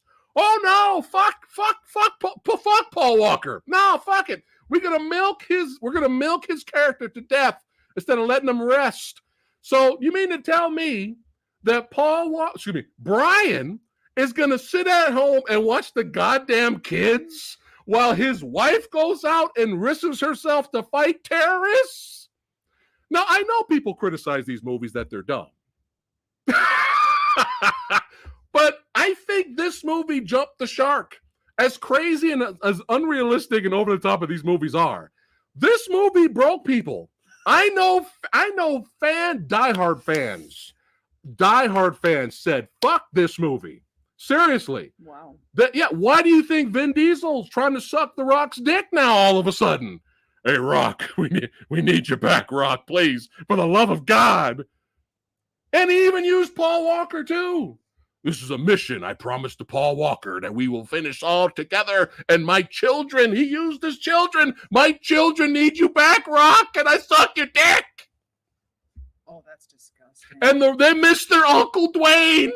He even used that, and The Rock said, go fuck yourself, which is hilarious.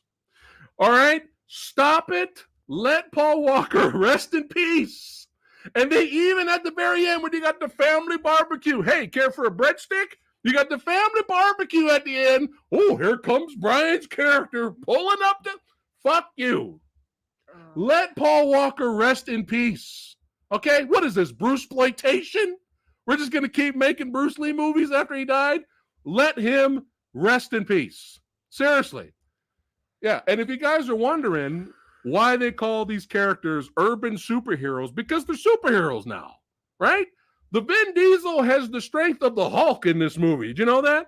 2 chains, he pulls and breaks down with 2 chains a whole concrete slab and wall to fall on bad guys. Yeah.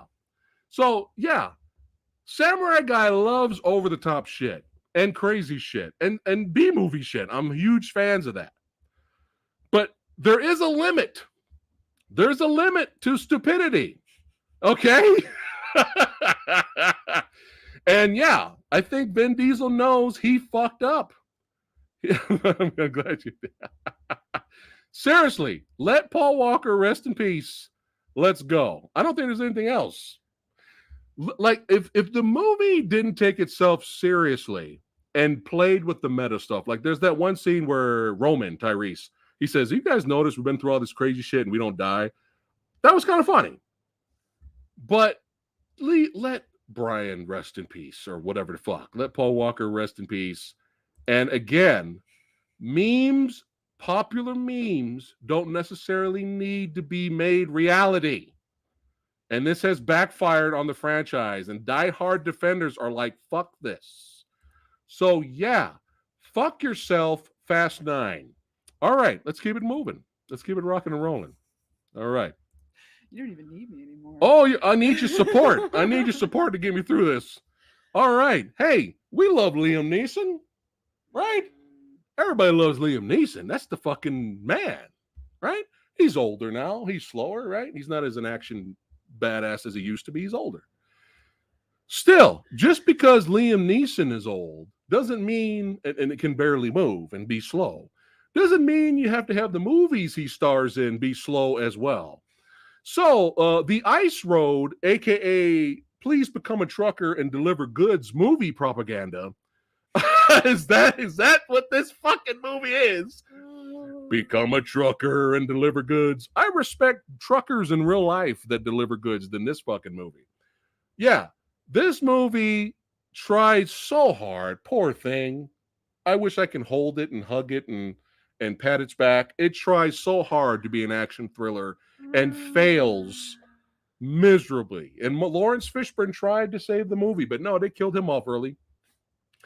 And at the very end, just to show how poor this movie is, at the very end of the movie, you have the truck on the ice movie still driving. And you have Liam Neeson, they fall out on the side on the ice, and they're fighting back and forth, trying to get to who can get to the truck first, because it's going by itself. The truck was driving 2 miles an hour. It was going so slow as fuck. And they tried to make you, the music's like, the music's trying so hard to make things exciting. And I was like, this is embarrassing. This is embarrassing. All right. No more fucking The Ice Road type generic, safe, boring, slow as fuck movies. Stop. And hold on before I get the super chat. And if you want to see a good movie about truckers being badass and doing what they do, but also the movie being badass, fuck this shit and watch Black Dog with motherfucking Patrick Swayze. That's how you do it. Watch Black Dog. It's getting to me. It is fucking whiskey. Watch Black Dog. Okay. Fuck the Boar Road or whatever, the ice boar. Fuck this. All right, let's go this. We're going here. Who's next? Adam, thanks for the super chat. I only went to CF9 to see the Jurassic World dominate. It's all good, man. It's all good. It's all good. It's all good. Yeah. Yeah. DJ Anubis knows what's up. He knows what's up. Yeah. Fuck the Ice Road. Because there's too many movies like the Ice Road. All right. We're gonna keep them generic and keep them coming. Here we go. Next. Speaking of The Rock, and speaking of generic, oh shit, the fucking Red Notice. The most expensive and yet most successful movie in the history. Can you bring me another drink? Oh no, we're out of drink. No. And I'll sip some of your water. The most expensive and the most successful film in Netflix movie history. Now, I sat down and watched this movie with the Movie Dojo Army. We laughed, we cringed, we wanted to kill ourselves, but overall we had fun with each other's company. Okay? I love The Rock. I love The Rock. This might be The Rock's worst acting performance in his career. He gave no fucks. This has to be worse than his Disney movies because at least he shows effort. The Rock acted in this movie like a relative just died. He acted in this movie like he owed the director a favor. He acted in this movie like he was fucking drunk. I couldn't believe. It's fascinating. Check it out. Fascinating how bad and bored and disinterested The Rock is in this fucking movie. Another movie, nobody dies. Safe, generic, the whole family can sit down and watch. And look, it's the most successful film in the history of Netflix. And it's fucking garbage. Okay? It's garbage. There's no tension. There's no suspense. Nothing in this movie. Yeah, Gal Gadot looks nice. Fine. We can see Gal Gadot movies all day. It's fine. There's nothing new. But this movie is just... Now, I'll admit there was probably a few scenes in this movie that made Samurai Guy chuckle a little. But overall, this safe, generic, boring, phoned in, cliche, no tension, Indiana Jones, James Bond wannabe travesty can go fuck itself. So fuck Red Notice. And I don't want to see this Rock in future projects because I will stop being a fan right away. I will not be a fan anymore of this man if this is how he comes to play. So seriously, fuck Red Notice. All right. Next up, Dynasty Warriors. When we and Joel from Media Glitch saw the trailer, we were laughing our asses off. Horses riding on the waves, over the top ridiculousness. We were like, okay, we want the dumb. We want the dumb. The dumb will entertain us. We're here for big dumb fun. Well, we sat down and watched Dynasty Warriors for the big dumb fun. And for some strange reason, the people that made the goddamn movie said, hey, let's only have a little bit of the big dumb fun in the movie. And let's let the rest of the movie be this boring, generic drama with forced romance. And we're like, we're not here for this shit. We want to see horses ride on the waves. Horses sliding under trees. People falling down waterfalls and fighting while they're falling. We wanted the big dumb fun. And when you can't even deliver on the big dumb fun, Dynasty Warriors can go fuck itself. Go fuck yourself in your upcoming sequel, Dynasty Warriors. All right, next up, Samurai Guy needs a little break because I'm going crazy here. I missed another super chat. Oh, yeah. Where? Two of them. That was one. Did you get I got Adams. Okay, here we go. Thanks for super chat, motorcycle. Convoy. That's with Chris Christopherson, right? I've been wanting to see that. I'm sure that's better than fucking The Ice Road. I'm sure. And even the Chuck Norris movie, as cheesy as Breaker is, I'd rather watch that than the fucking Ice Boar. Yeah, fuck that movie. And it's not entirely a trucker movie, but it has transportation and trucks in it. But The Sorceress. Oh, The Sorceress is phenomenal. The Sorceress is a trucker flick drama. That's great. It's so good. The Ice Road. Fuck the Ice Road. Speaking of Dynasty Warriors, there's Joel here. What's up, brother? I'm glad you're doing better, my friend. All right. He's on the road to recovery. I need a break to get some water because I'm going crazy. Your favorite Marvel movie of the year? Oh God. So I don't know. We exhausted everything we had to say. We did. In the video. Honestly, we ranted. We ranted like crazy. Everybody had their political shit to say. Yeah. Insults were flung at people who didn't like what they did with Taskmaster, and everything was hurled at those who were basement dwellers, because that's what we all are. If we don't like shit like this, we're all basement dwellers with no jobs. Which yeah, exactly. Prove it. Yeah. How did I pay for all of this? Because it wasn't my parents. Yeah. So fuck off. There's one good thing. And even if you're a huge Black Widow fan, you got to admit she deserved a better goddamn movie than a fucking villain that has a defense mechanism where if they smell his pheromones, they can't attack him. Shut the fuck up.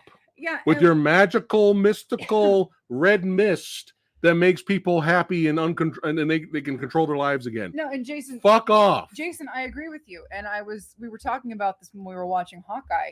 They were lucky they got Florence Pugh for Yelena. Right. And that's the thing, though, was that Yelena is an anomaly that shouldn't exist in this universe, because unfortunately her character and the whole plot that this created took away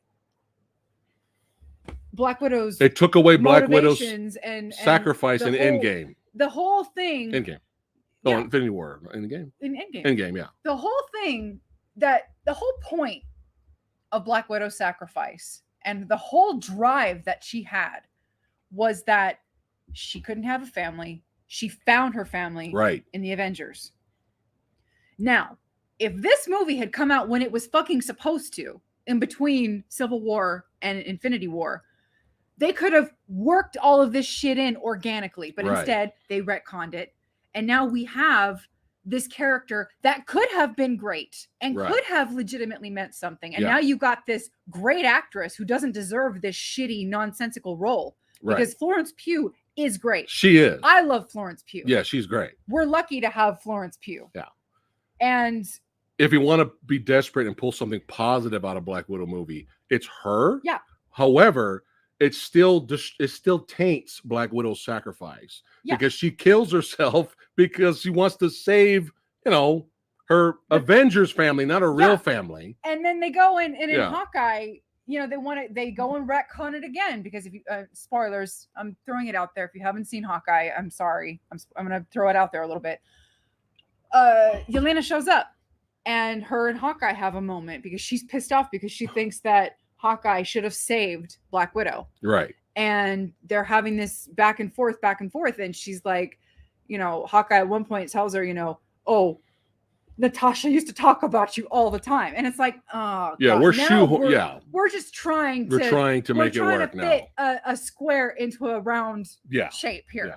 When it's like, this could have worked if we had planned this out better, but we didn't. And now we're stuck with this great actress who is portraying this shitty character to the best of her abilities. And I'm not saying that Florence isn't salvaging anything. I'm not saying that she's not salvaging it, because when Florence is on screen, I perk up and I pay attention. Yeah.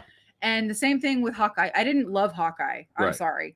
There are parts of Hawkeye we did enjoy. But we enjoyed Hawkeye a lot more than Loki. Right. But when she was there, I loved seeing her. Even though the character doesn't work for me because of what I've just stated. Right. But when she's there, it's like, fuck it, Florence, I like it too goddamn much. I can't hate the character because it's played by Florence. But if it had played by anybody else, any other generic actress out there, wouldn't have worked. I wouldn't have cared. She sells, So it's like, it's unfortunate. Yeah. Even though we got a really good actress out of it. Yeah. So but this movie, it's such a waste of time. It's the biggest waste of time. And it's like, you have other good actors in here and they're wasted. and my boy Taskmaster was wasted. I mean, okay, you make Taskmaster a female, fine. Once I got over that, I was like, all right, let's see if they still make this character badass. And the last thing I wanted to see was Taskmaster at the end of the goddamn movie crying and weeping because she was cured by the red mist. The Black Widow can go fuck itself. All right, let's go. Let's keep it going. All right, more bad horror movies of the year. I saw the premise of this film and I was like, yo, this premise is phenomenal. When you have an evil demonic spirit posing as something angelic to fool those into worshiping it and basically sucking their souls or using them to do what they're bidding. This is fascinating. This is amazing when you think something's holy and good and a miracle, but it's actually a fucking evil entity. The premise was great. The movie fucking sucked. And that's The Unholy. Hey, I guess the same bar that The Rock went to drink and get drunk for his Red Notice movie. Well, apparently Jeffrey Dean Morgan must have met him there and had a few. Because Jeffrey Dean Morgan could give no shits of being in this movie. When you have the finale of the movie where this evil entity is trying to basically influence the entire town using this girl, like this girl saw Mary or whatever, but it's not Mary, it's an evil entity.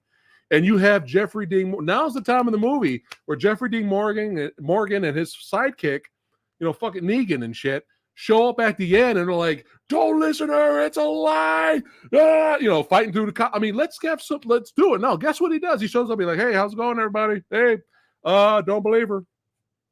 Yeah, don't believe anything she says. Yeah, it's all a ruse, it's fake, that's not an angel, it's evil."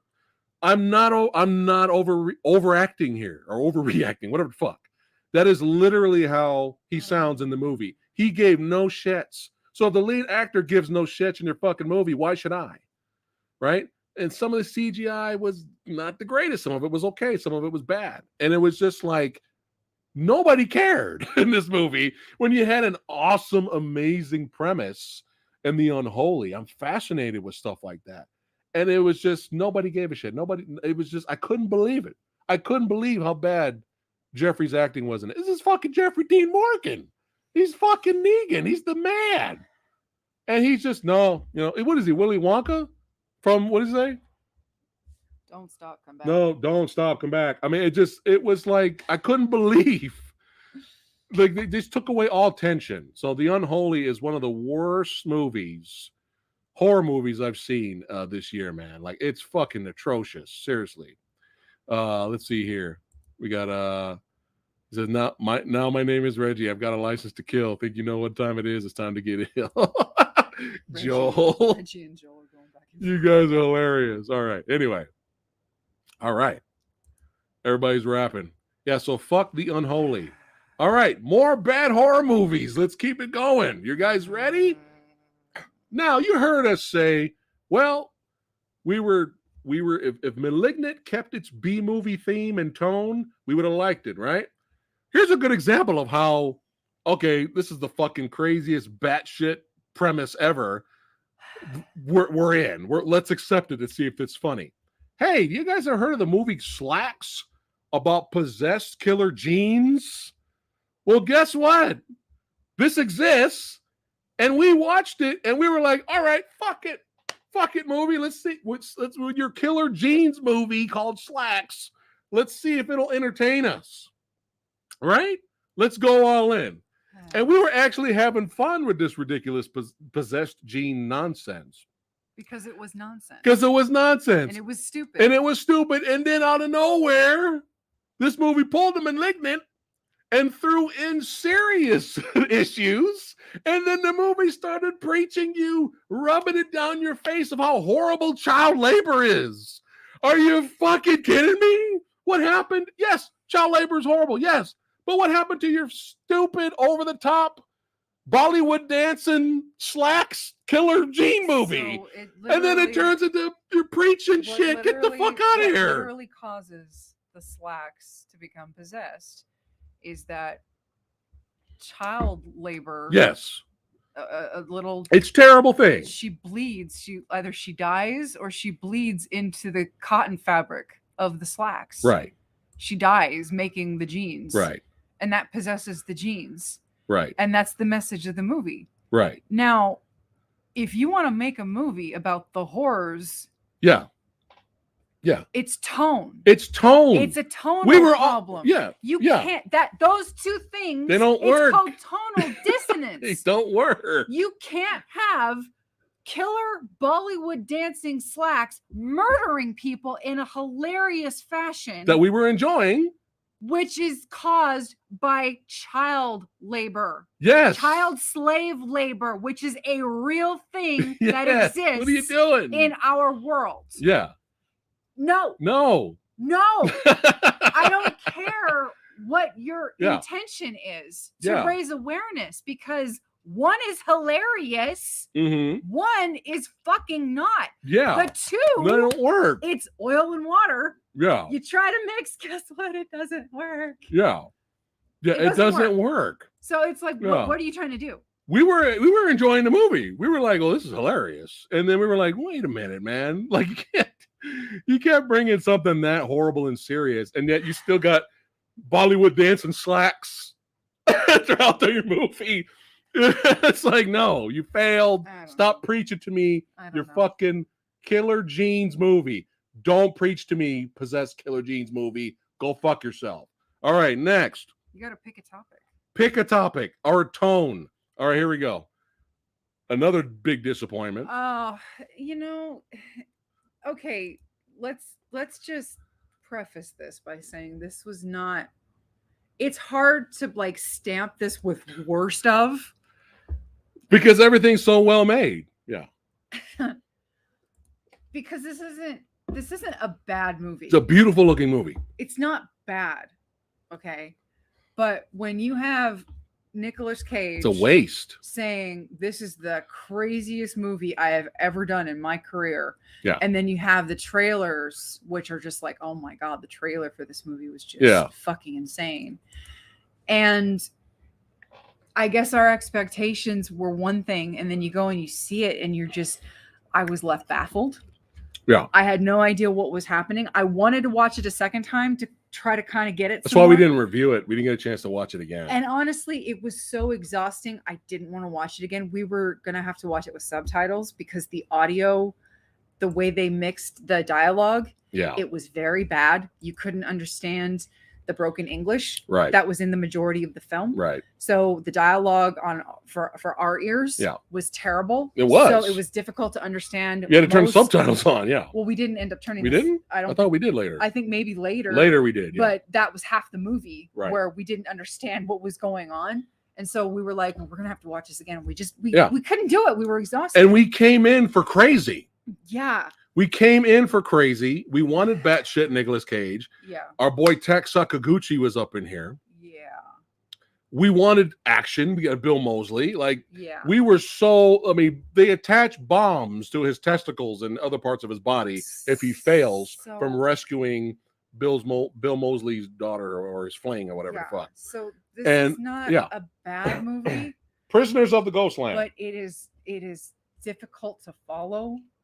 I mean, maybe in another mindset with the subtitles on, but that doesn't. We watched it with subtitles. No, all the way through. Oh, all right, all the way through. That doesn't make for a good viewing experience. Right. So I really wanted to love this movie. Yeah. You know me, I love batshit. Oh, we liked parts of the film when Nicolas Cage was caging and he's like, "Hi fucking ya!" Yeah. Hi fucking ya! Yeah. Like, it was hilarious, and some of the action at the end was entertaining. I don't know how he beat Sakaguchi in the fight, but whatever. It's a movie, fine. Yeah. But some of the action at the end was actually interesting. Was really disappointing. Yeah. It seemed like he was going somewhere, like he was setting up for like a redemptive type of arc, or because they have his sister or his love interest forced. I think it was his sister forced to be a whore. Yeah. And so he had to, for her safety, he had to be Bill Moseley's bodyguard. Yeah. And then he just dies at the end. It's like you were waiting for him to turn and help Nicolas Cage's character and say fuck it, but he just ended up dying. So his character felt pointless. Which, as badass as Tuck's character was, for him to just die by a beat up Nicolas Cage, who had been like, who was one of his testicles blew up anyway. Yeah, and he had been beat up throughout the whole film, and then Nicolas Cage just beats Tak Sakaguchi. I'm like, fuck no.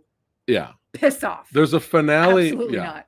There's a finale. There's a phenomenal movie out there. It's a crazy movie called Cold Fish. And it's a thriller by this director. And I haven't showed it to you yet, but it's okay. Highly recommend Cold Fish. For some reason, when we watched this, it seemed like all this director was trying to do was make a crazy, insane our boy. Takashi Miike movie. That's all I felt this entire time. Let's throw in everything random, craziness, not supposed to make sense. And it's kind of sad. It's like you might as well just watch a goddamn Takashi Miike movie. But this was just... I made more sense of Yakuza Apocalypse. Yeah. And that movie was chock full of what insanity. The fuck? Yeah, Yakuza Apocalypse is what the fuck, but we understood it more than this. I did. I can legitimately say I wanted a sequel to that goddamn movie. Yeah. But this movie, it's a waste. I just couldn't follow it, and it was so frustrating because I wanted so badly to come out of this movie like singing its praises. Yeah, our favorite movie of the year. Yeah. Beautiful cinematography and some solid action sequences are not enough. It's like they just failed with the narrative, and they didn't have enough nonsense, like entertaining nonsense, to get us through the bad narrative. You know what I mean? Yeah. So Prisoners of the Ghostland was a disappointment more. But yeah. All right. More disappointments. Let's go. Oh, people are going to come for us again. Everyone's coming. That's fine. Bring it. All right. Here we go. Saw the trailer. I lost my goddamn mind. I was so happy. I was like, oh my God, Zack Snyder's returning. Let's go. Let's go, baby. Running, killing zombies again. Dawn of the Dead. His remake is phenomenal. I'm a fan of it. And Batista's leading the team of badasses to kill zombies. And then you fucked it all up when you made it all about Batista's daughter, who was one of the most annoying characters this year.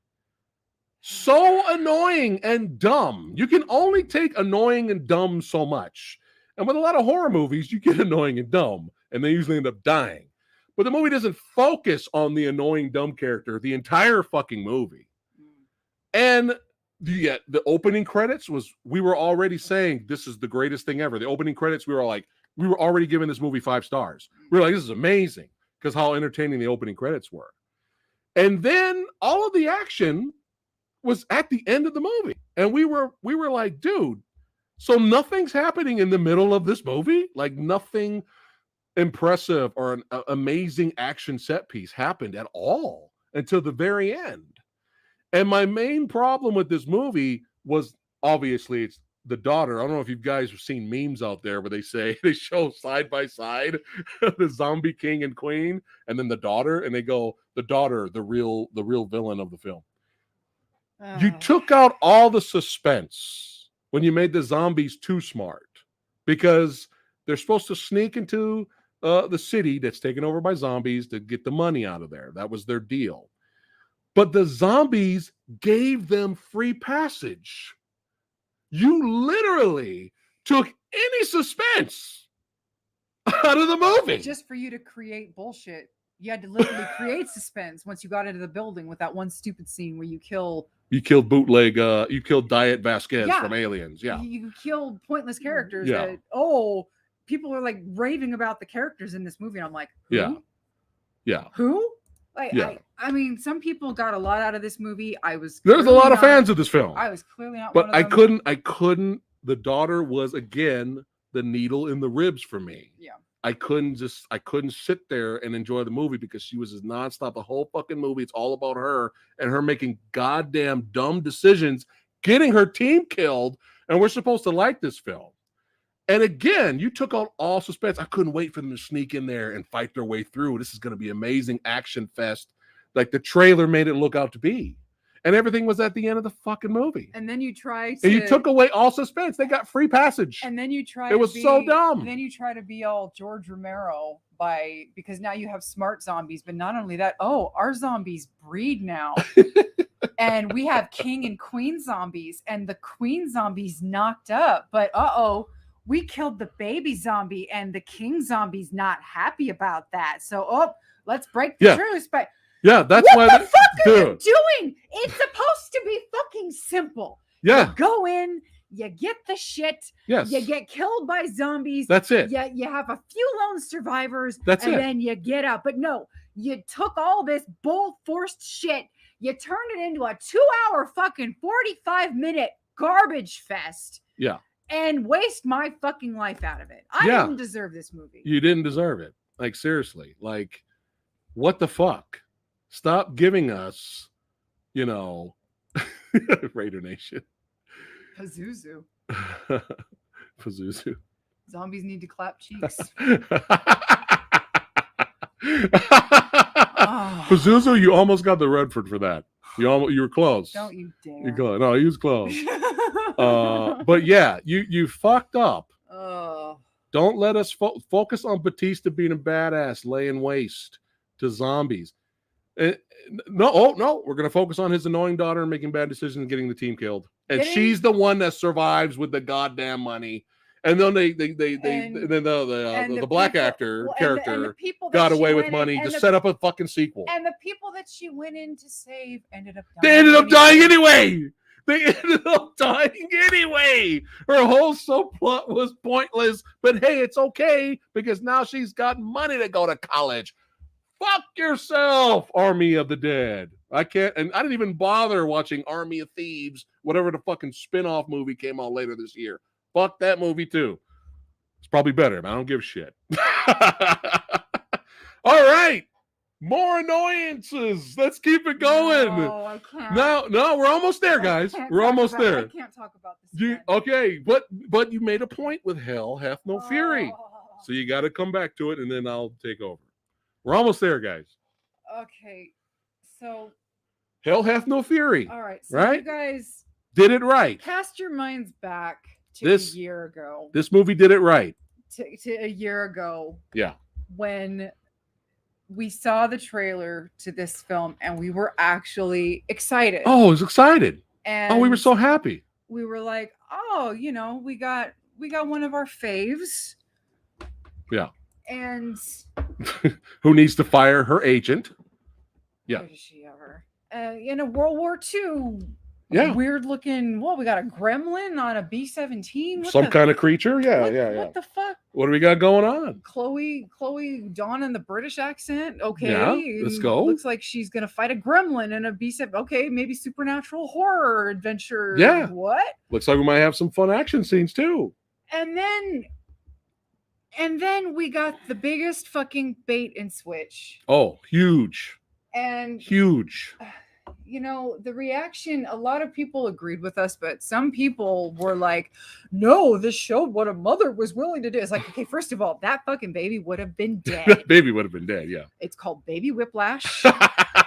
Babies, last time I heard, were very fragile little humans that have very underdeveloped, squishy body parts that would not survive under those conditions. Yeah. And all in all, the whole thing, it was a bait and switch. There was a gremlin for a little bit, but it ended up being all men are horrible. Yeah. All men are trash. Yep. They all want to fuck women in the mouths repeatedly. Yes. They want to use every single woman's hole to fuck. And they don't care if they tell them to their face or behind their backs. Yeah. Women are nothing but, men see women as nothing but hysterical little fragile things who don't know any better. They have no agency over their lives, and they're going to tell it to your face. Right. All women are trash. Women? Have I said it? All women are trash. Oh, okay. They said all men are trash. Well, all women are trash according to men. Right. But all men are trash. Am I saying this enough? So we Am I saying this enough? Yes. Am I saying this enough? Yes. Are you doing the fucking? Is that fucking? What is that? Because the movie makes sure you get it. Oh God. And yeah. And by the end of the film, as you all know, it ends with Chloe. Yeah. Well, hold on, hold that. So we went into Vagina in the Cloud, Shadow in the Cloud. We went into this to support our girl Chloe because we're a fan of hers, and we wanted to see her kick ass and take names and fight this creature gremlins with her fellow soldiers, and it looked like it was going to be a fun, over the top movie. Mm-hmm. And this movie, nothing. You know what this movie was? Was just non-stop sexual harassment, non-stop, over the talking to her over the radio. Hey, I want to do this to you, girl. What happened to the fun creature feature action horror movie? What happened that you advertised yourself as? What happened? No, nonstop for 30 goddamn minutes more. A woman speaking. Oh, just nonstop. Just destroy. Oh my God! Shut the fuck up. We get it, movie. We get it. Okay, there's cool guys and douchebags in the world. We get it. But nonstop of this, we're like, dude, we're not enjoying this. Where's the fun? Where's the action? What's going on? And right at the very end, we finally get an action sequence with the gremlin, and she does martial arts on the gremlin, kills the gremlin with martial arts. But everything up to that point was fucking sexual harassment. Nonstop. This movie is not fun. Fuck this movie. And so after 30 minutes, 40 minutes of sexual harassment, and then 5 minutes of martial arts gremlin killing, we have this shit. So you end up finding out that Chloe was in an abusive relationship with her ex, with her husband. She was fleeing from her husband because she got knocked up with another serviceman's baby. And if the husband found out, he was going to kill her and the baby, because all men are trash. All men are terrible. Yes, all men are evil, apparently. Monsters. Yeah. All of us. All of them. Yes. Don't touch me. Sorry.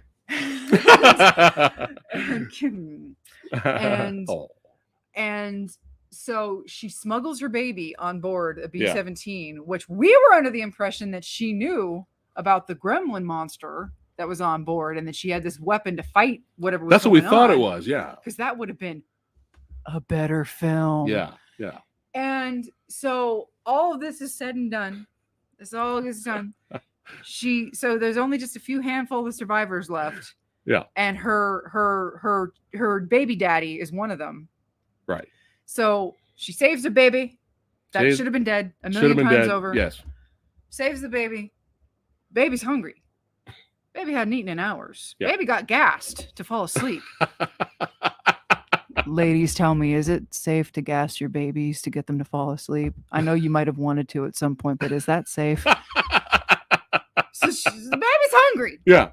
So the baby goes wah. As all babies do, they go wah. The baby's like, Mama, I'm hungry. Where's the bottle? Where's the baba? And Mom is like, I ain't got no baba, but I got nature's baba.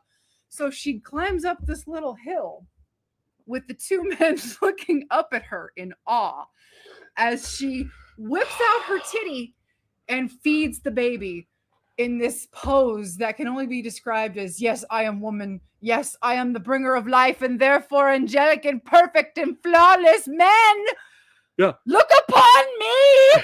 This is how the movie ends. Look upon me in awe. And oh, do they look upon her in awe? Like, oh, what have we done? Men, we need to do better. This is how the movie, your killer gremlin creature feature movie. This is how it ends. And then they had the disrespect in the credits. In the credits, after feeding the baby some titty, and everybody going, oh my God, we need to make a statue of her. It goes to the credits. And then in the credits, they have the audacity to show footage of real heroes, real badass female soldiers. What? Joel. What? Joel, give us the Cliff Notes version. Of what? He says that there's a reason the script was trash. Oh. Give us the Cliff Notes, Joel. I don't know. I'm finishing the thing. Finish your point, but Joel, start typing. After feeding the titty to the baby, and everybody below are looking up and going, nature's baba. Oh, praise the titty feeding the baby. It goes to the credits showing historical, badass, real-life female women in the credits. Don't Don't disrespect these real heroes and throw them in your fucking shitty movie. Sumo, it's I am no man. Bloop. I just did that on camera. I probably shouldn't have done that. Well, you didn't show the bloop, so who cares? Dude, fuck this movie. Yes, look, another female who's badass said fuck this movie. That's why we love you, Omni. Seriously. Well, what the fuck? Of course, Anubis. Of course the critics did. Oh, yeah. Of course they did. We know why. We're going to clip it down. That's the new meme going around now. Lady Fat Blood Bloop. Don't you dare. All right, yeah. Don't be mean. All right, yeah. Seriously. No, so, yeah. The memes earlier when I was giving the finger. Yeah, that's a funny one. But, dude, fuck your movie. You wasted everyone's time. What kind of movie were you making? Jesus. All right, enough of that bullshit. Let's keep going. We're almost there. We got 4 left. 4 left. All right. Another big disappointment. I'm exhausted. I know. We're almost there. We're almost there. 4 left, guys. Tribal safe. Everyone that loves this movie, great. Enjoy it. Buy it. Do whatever. It's fine. All right. And Sumo, don't you say a goddamn thing. You keep quiet. Do not say anything. All right. Next up. You go back to our trailer reaction. I lost my fucking mind. I was so excited and so happy for fucking Mortal Kombat. I was so happy. We have our dream movie. We finally get an R-rated Mortal Kombat flick. We get Joe Taslim as Sub-Zero. We get Henry Sonata, the legend, as Scorpion. I was so happy. I couldn't believe it. I couldn't believe it. I couldn't believe this awesomeness was coming out. And then we saw the fucking movie where the opening action sequence with Sub-Zero and Scorpion was good. And then the movie said, fuck you. You didn't enjoy that, did you? Because we brought in somebody else to fuck up and edit and chop up all the fucking fight scenes in the middle of the movie. That Melina versus Sonya fight was garbage, and there's more. There's more. You guys enjoy seeing Raiden do fuck all? Do you enjoy that? Do you enjoy Raiden doing nothing? Do you enjoy Liu Kang being annoying and living and Kung Lao being badass and dying? Did you like that? Right? Did you enjoy Jax getting revenge on Nathan Jones and it was like a 20-second fight? Did you enjoy that? Did you? Because it's all here. It's all here. Kano was funny, sure. And then we have the finale fight with Scorpion and Sub-Zero. And I was like, hey, it feels like a Mortal Kombat movie again. But again, our biggest pet peeve, and we got nothing against this actor. He's just there doing a job. But it's the inclusion of motherfucking Cole. I'm sorry. We've said it all fucking year. Do not. You know what Cole is? Cole is, hey, the audience is fucking stupid. The audience can't live through the eyes of Sonya and Jax and be this, and they could be the segue into the outworld of this fantasy world. No, they're dumb. We just like the old Mortal Kombat movie in 1995, where they lived through Liu Kang, Johnny Cage, and Sonya being in this fantasy world. That's how the audience experienced got their experience through their eyes. No, the audience is fucking stupid.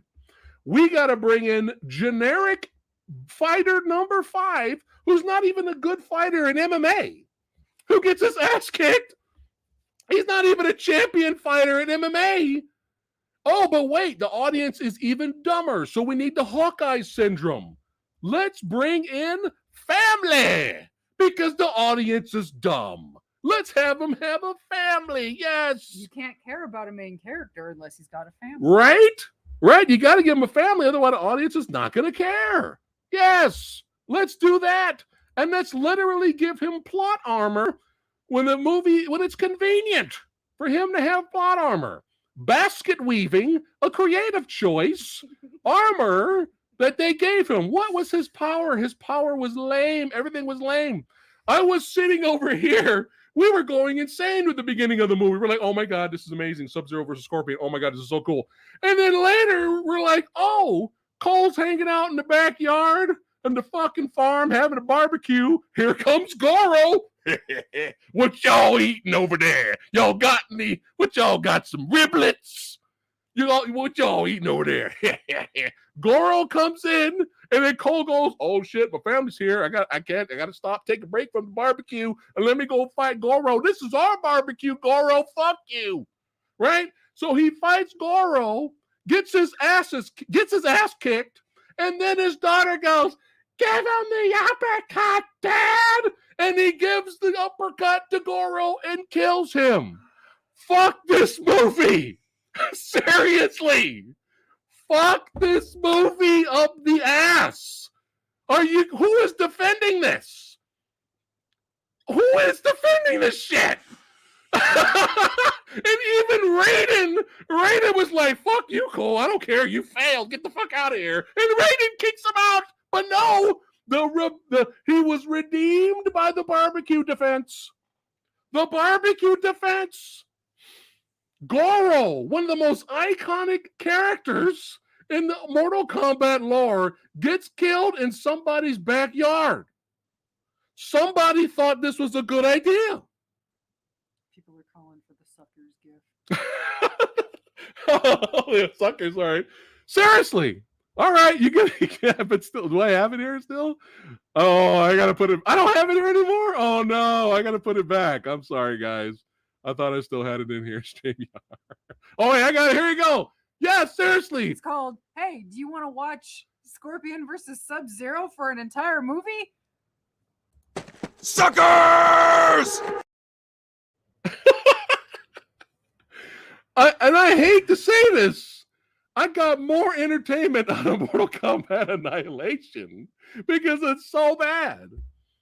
You know? Like, seriously. Who... Like, I mean, it is not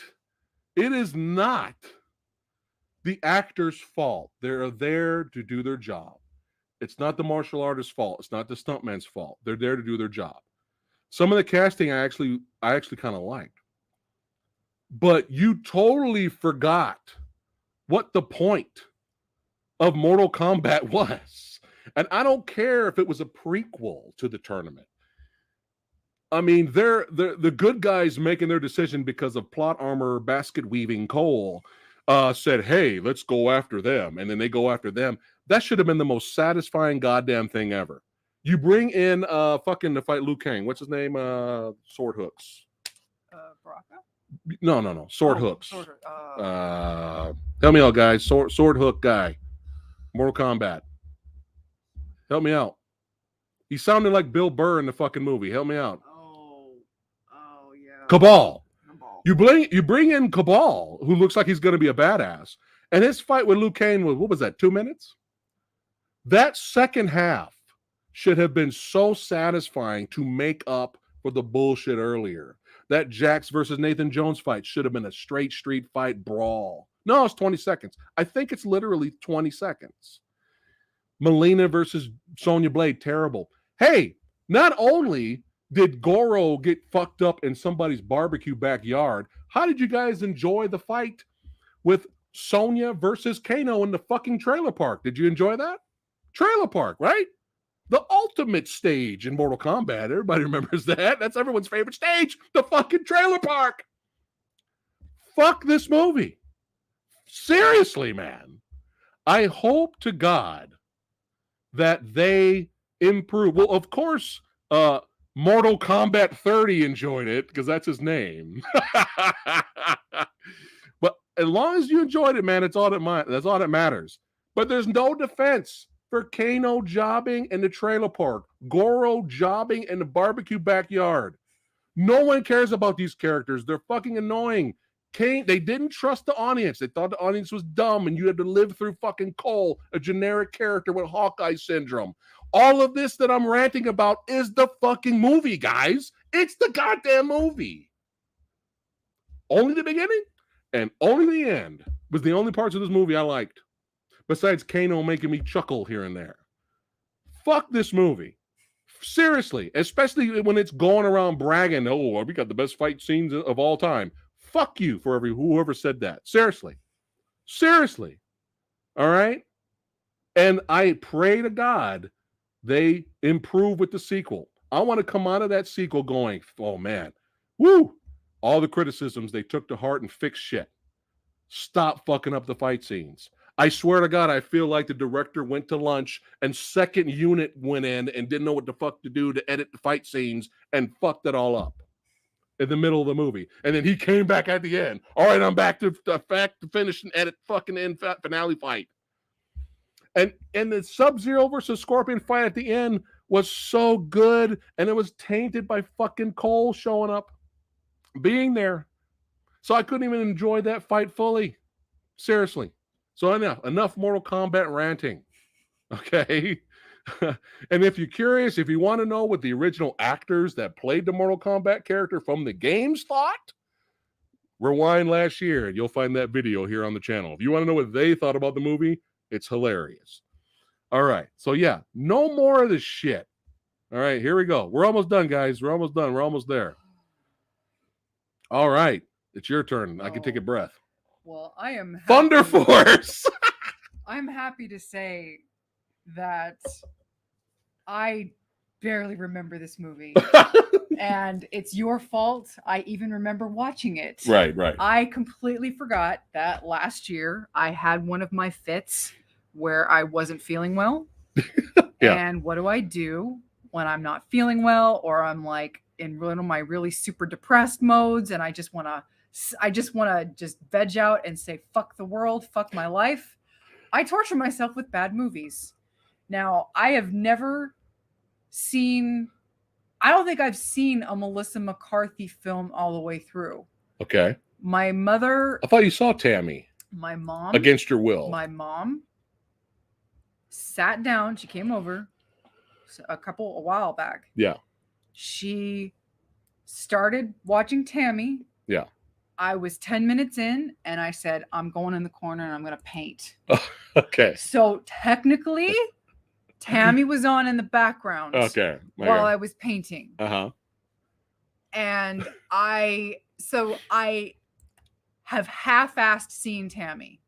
I can say that. I have not seen Tammy, but I am aware, and I've seen enough to know that this is Melissa McCarthy. She might be a very lovely human being. Yeah. She might be very sweet. Yeah. But and I heard she's better in other stuff. She is simply, I have yet to find her funny in anything. Right. And knowing that and seeing that this was a quote unquote giant air quotations comedy on Netflix, which just the thumbnail with them in their stupid looking suits, I'm like, this looks like trash. Right. And what is a cardinal sin that a comedy, the number one cardinal sin that a comedy will commit? It's unfunny. Right. Now, whether some people found this funny, I don't know. Yeah. Not once. I don't think anybody did, really. Not once. Not once did I laugh. Wow, that's amazing. Not fucking once.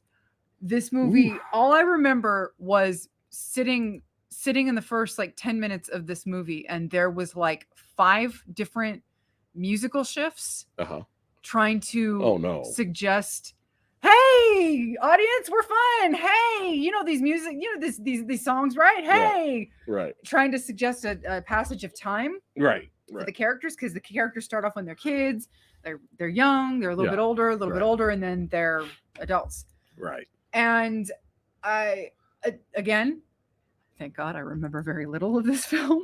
Yeah. I just remember everything was so awkward. Yeah. I felt bad for the chick that played Mantis in Guardians of the Galaxy, because she ends up in this movie. Oh, really? And I'm like, why? Jason Bateman, I think his name is. Oh, he's in this too? He ends up in this. Yeah. Which was very unfortunate. Oh. He could be funny sometimes. Well, he was trying. Damn it. But oh God. Yeah, that's all I can say. Completely unfunny. So you didn't laugh once, not even no. because of how bad it was. No, it was terrible. I sat there, and at one point it was like, no, I've gotten this far. I'm gonna continue to hate watch this. So I dodged a bullet. There was no reason for you to watch that. You don't have that. Yeah. You don't have that drive to hurt yourself the way I do. That's why I watched the second remake of Black Christmas. All right, Thunder Force. There you go. Absolute thunder trash. Thunder trash. All right, here's the big one. Everyone's gonna kill us for this, but we got to be honest. Okay. Oh no. We got to be honest. Again, if you guys love the movie, great. We're happy for you, but we have to be honest here. God. We're gonna get so much hate for this. I'm sorry. So much. I'm sorry, but we have to be honest. Oh. I'm sorry. So, what did I say 10 to 15 minutes in? I said, holy shit, look at how beautiful this movie looks. I can't wait to buy it. I was already kind of like, maybe we should buy it, you know. I can't wait to buy this in 4K. Oh my God, cinematography so good. And the first 15 minutes were very mysterious and intriguing and very interesting. And we were all on board.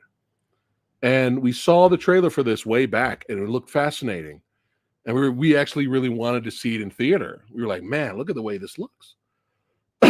And we were not expecting an action flick. You guys, Dune made the best list. Stop it. Dune actually made the best list. Sorry. Matrix was already mentioned, and Matrix Dune was made the best list. Sorry, Dune made the best list. This is why you guys are gonna hate us for this one. Sorry, but we gotta be honest. Kong was on the best list. It's already you go. Rewind. You see the early game. Last Night in Soho made the best list. Cut it out. Anyway. And I looked to her and I said, man, we need to really check out everything Studio A24 has done. Because so far, we love The Witch, we love Hereditary. Was The Lighthouse A24? I'm not sure if that was because the director, though, at least did from The Witch. Yeah, the Northman coming out looks awesome next year. You know, everyone's guessing. And let them have fun. And we were like, we have to see everything because so far, someone got it. Well, don't say anything. No. I didn't All right. But we're going to get a lot of shit, guys. But by the end of it, we fucking hated the Green Knight. I'm sorry. This hurts. Yeah, it does. This hurts. Yeah. We did not have high expectations. We were not expecting an action movie. We were expecting a slow burn fantasy adventure that maybe had a little bit of the artsy farts in it. And it had too much goddamn fart in its art. And we ended up so disappointed by the end. I'm not going to lie. So disappointed. I ended up mad. She got mad. Yeah. She got so annoyed by this movie and smelling its own farts and loving it. Okay. You know, I feel like that she was like, okay, go ahead. Go ahead. Explain. Go ahead. This movie, about a little more than halfway through, had me so baffled. Right. That I was like, okay, I already know that by the end. Oh, wow. By the end of the film, I made up my mind. I'm going to have to read up on the actual folklore that this is based on. So she does her research. Because I didn't feel that this movie narratively was coming together in a way that I was able to follow. And I'm like, I can usually, even if I struggle a little bit, I can usually follow things eventually. Right. The movie comes to an end and I was getting furious because I'm like, why was this here? Why was this here? Why was this here? Why was this here? So I go immediately. Who was that? What happened? I immediately go to Wikipedia and I start reading about the tale that this is actually based on. And I'm like, okay, well, I saw some of that in this film, but what the fuck was the fox? What the fuck was the giants? What the fuck was the headless girl and her head in the lake and this and that? I'm like, why? Or the guy that robbed him of the axe. Like earlier. I was that went nowhere. I was so irritated. So many scenes went nowhere.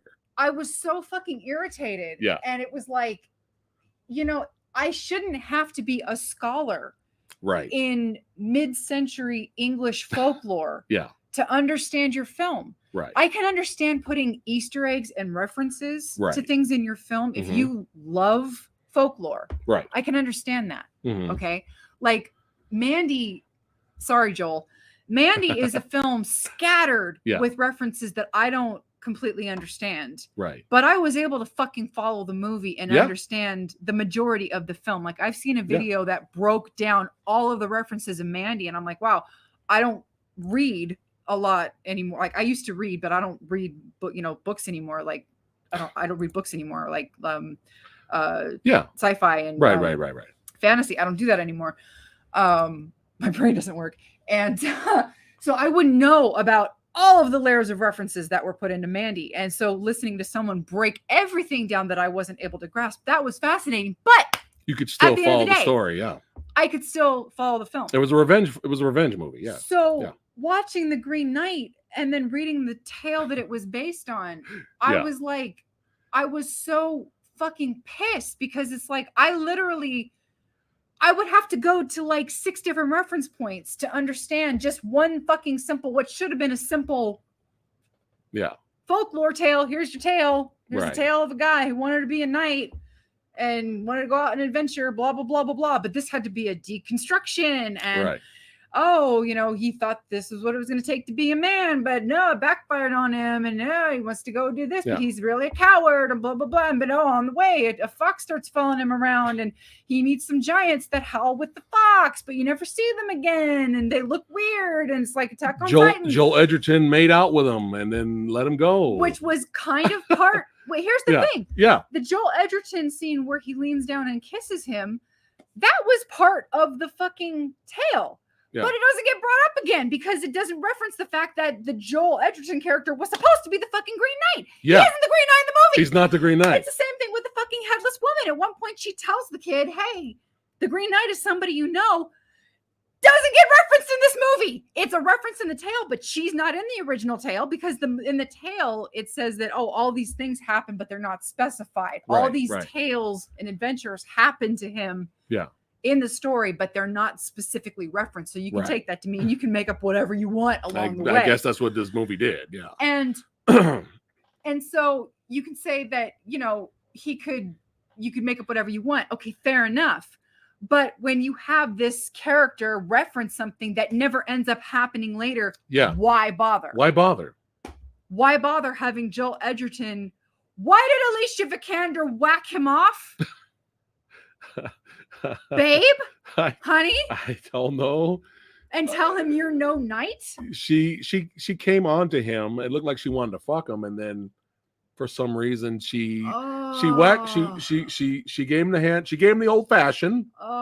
And then it didn't seem like she was pleased with the result, but yet she gave him the magical the sash that protected him until he took it off, and then he died. When she did her research and read to me the actual what this movie's based off of. The script, this plot was still convoluted, but I was able to understand what you read to me way more than this movie. Like I was like, what are you doing, movie? Yeah, so it's a beautiful, gorgeous film. You can get lost in its atmosphere. You could you love this. You'll probably love the soundtrack too. And Joel Edgerton's a great actor. However, it just was such a frustrating watch. And if they were able to rein it in a little bit, maybe we would have loved it more. Like you know what I mean? Like Easter eggs are one thing, right? But when you introduce things that are like huge visual centerpieces that force you to focus on it for minutes at a time, and then it goes absolutely fuck all nowhere. Right. And you're sitting there scratching your head like, what did I just see? Yeah. Why did I just see it? And then that's it. And then you're just, okay, off we go. It's part of the adventure, but at the same time, it seems like the fox should have meant something. Yeah. It seemed like the lady without the head should have, her warning about the knight being somebody that he knows should have meant something. It should have, yeah. And it just scenes happen for no reason, and there's no payoff. That's the main meat of the Green Knight. And you can kind of, I mean, if you want to make shit up to help you understand it, like, I think I understand what this is. I don't know. But you reading the actual basic plot of what this movie's based off of, the folklore, the folk tale, made more sense in its own way than the film. Eric, we're getting ready to end it, man. I know, Eric. You're late. You're so late. You missed all the rants. All the ratings. Yes, we wanted to like it. We did, because visually it's pretty amazing. But yeah, really frustrating experience. And this is the only defense I'm seeing for this movie, and I'm noticing a trend because it's all the same goddamn excuse. The defense for this movie that I keep seeing, and we're still talking about The Green Knight, is it's worth watching once. I saw for Jamie. This movie is one of Jeremy John's best of the year, and guess what he says at the end? It's worth watching once. That doesn't sound, you don't sound too confident there, Jeremy. And I've seen other people in the comments on other videos. They all say, "Hey, it's worth watching one time." It's not a good defense. That sounds like you're unsure. You know what I mean? You should say, "No, it's amazing. Go check it out." But I keep seeing that. What's up, Logan's Doom? What's happening? Okay, Joel. What's Joel see? I didn't want to see it, but so many people gave it praise. And when I walked out, I unfriended all the idiots who recommended it. All right. Happy New Year to everybody who just got here. All right, here we go. Number 1, my worst of the year. You probably know what it is. Oh, God. You probably know what it is. The funny thing about this movie is that people they've seen my review for it, and they've seen how much I hate it. And them watching my review and seeing how much I've hated, they went off and watched the movie and they like it because I've destroyed their expectations for it. So when they watch it, they're like, "I liked it." Right? They Jay Leno it. Right?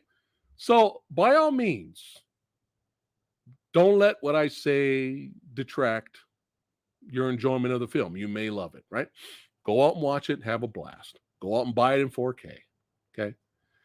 But to me, there was actually a movie that almost beat this movie, and I'll talk about it. This movie was almost dethroned. I'll talk about that in my best and worst action movies of the year, which will be next Tuesday with Rick Myers. So make sure you don't miss that. But this movie offended me on a personal level because I thought with movies like The Raid, you have the stunt team and Chad doing what they're doing with the John Wick films. We're getting out of those old bullshit days of shaky cam and quick cut editing and just ruining fight scenes. And Mortal Kombat was pretty bad. They nailed it in the beginning and the end, and in the middle, somebody came in and fucked it up. I did not know it could get worse, apparently. And I feel so bad because I love this goddamn genre.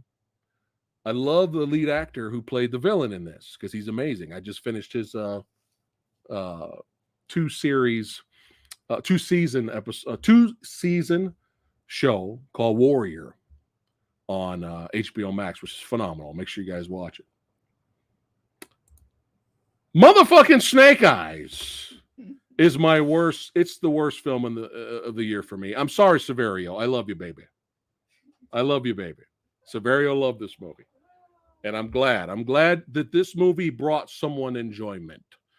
Because at the end of the day, that's all that matters. I was stunned. As a ninja, Lady Fablet has disappeared. I took this movie personal. Like, I was in the theater and I could not believe what I was watching. I'm watching this movie. The plot is generic. You know, Samara Weaving's wasted as Scarlet. Diet Baroness was nothing. We even had a girls get it done moment at the end of the movie, which was so forced and cringe.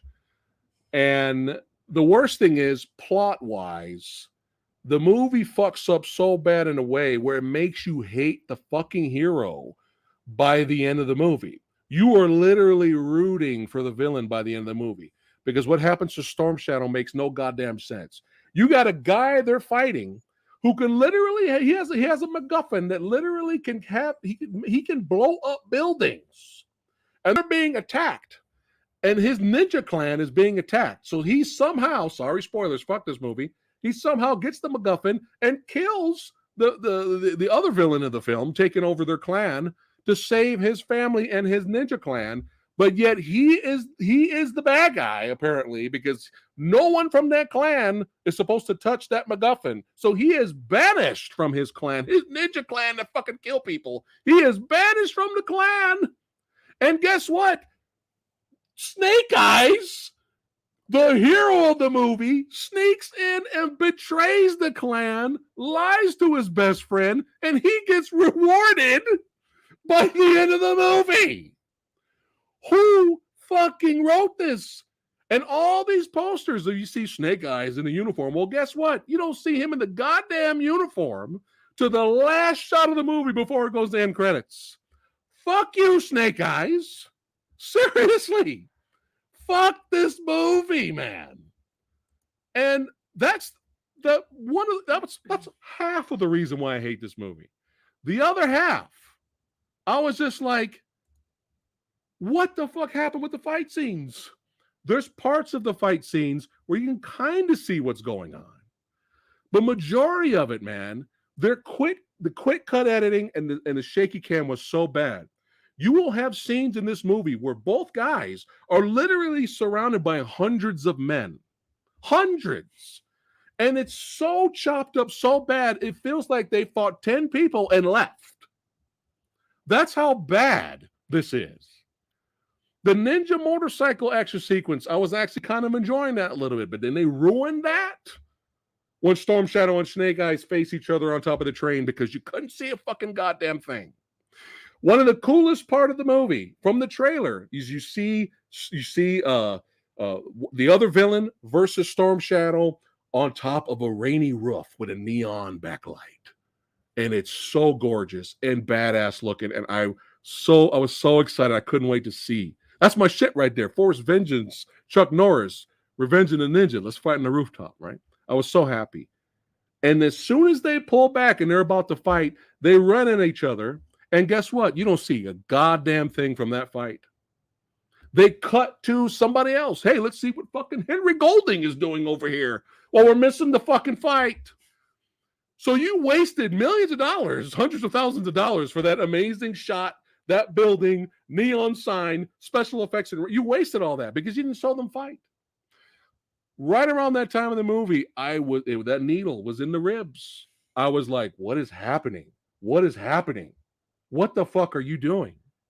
What are you doing? You have Andrew Koji in here. Let me remind everyone here.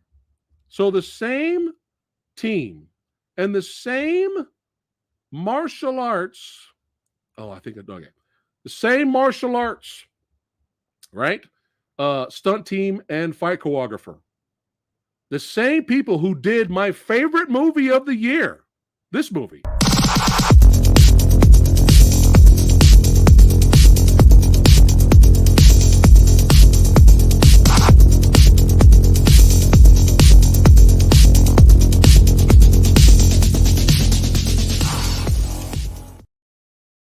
That's my favorite film of the year. The same stunt team. When you think about that and all the hard work that him and his team went through. And now let me show you this. Watch this. Watch this right here. This is behind the scenes footage. Watch this.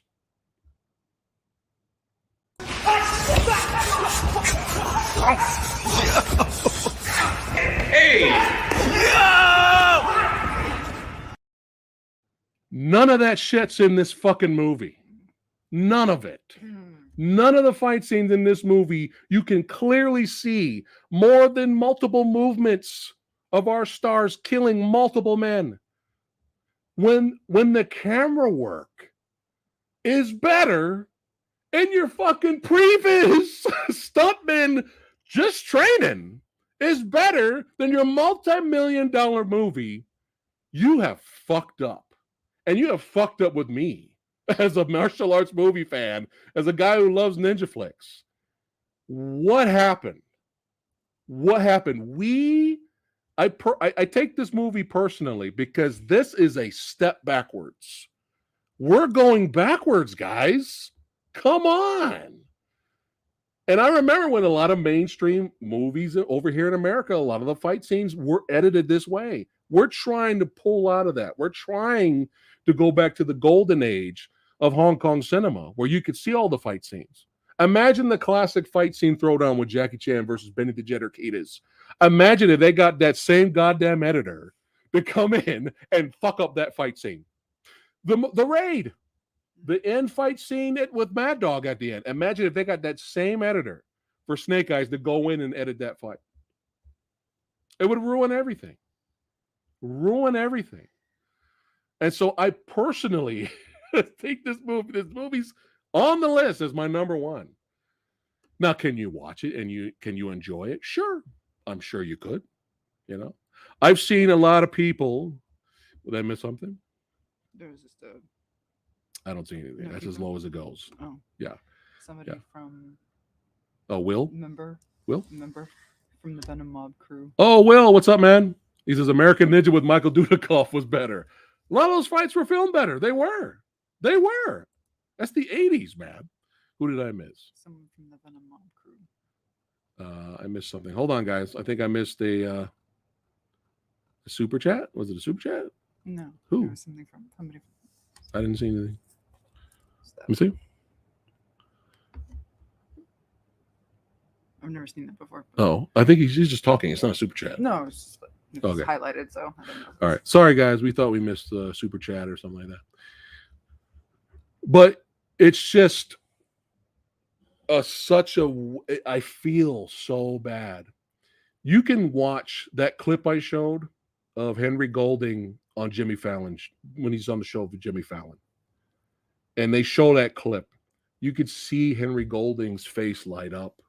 He's so proud of his hard work. He's so happy. They're cheering, and it's just sad. I've talked to some stuntmen that work their asses off, and then when they go see their film, when they're done, they're like, what the fuck was this? You completely ruined all their hard work. Logan, welcome to the channel.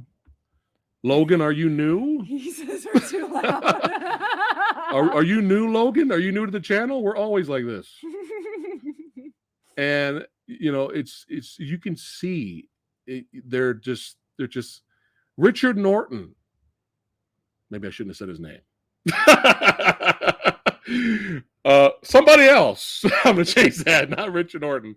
Someone else I talked about all the hard work they put into with the Suicide Squad movie, the David Ayer version, and then they went to see the movie. They're like, "What happened?" And I hate to see that. I hate to see that. Couldn't you watch Snake Eyes and enjoy it? Sure, you can. But for Samurai Guy, I take these things to another level. These guys work so hard. They work their ass off. They put their lives on the line with these stunts and to give us entertainment. And when you have some editor come in and he's never seen a martial arts movie before, or he's never seen an action movie before, and he doesn't know what he's doing, and he fucks it all up. And that hurts more, and that's than just something with a stupid, dumb plot, right? Of somebody coming out, somebody back, somebody's head, controlling them backwards, and they're doing matrix moves. It's a lot worse. Yeah. So, Adam here, super chat. For those of us that respect filmmaking and stunt workers, that they give us this shit pisses me off. Yeah, I know, man. I know. That's why it's number one for me. So, Logan. Oh, Logan, you're hilarious. Logan's so funny.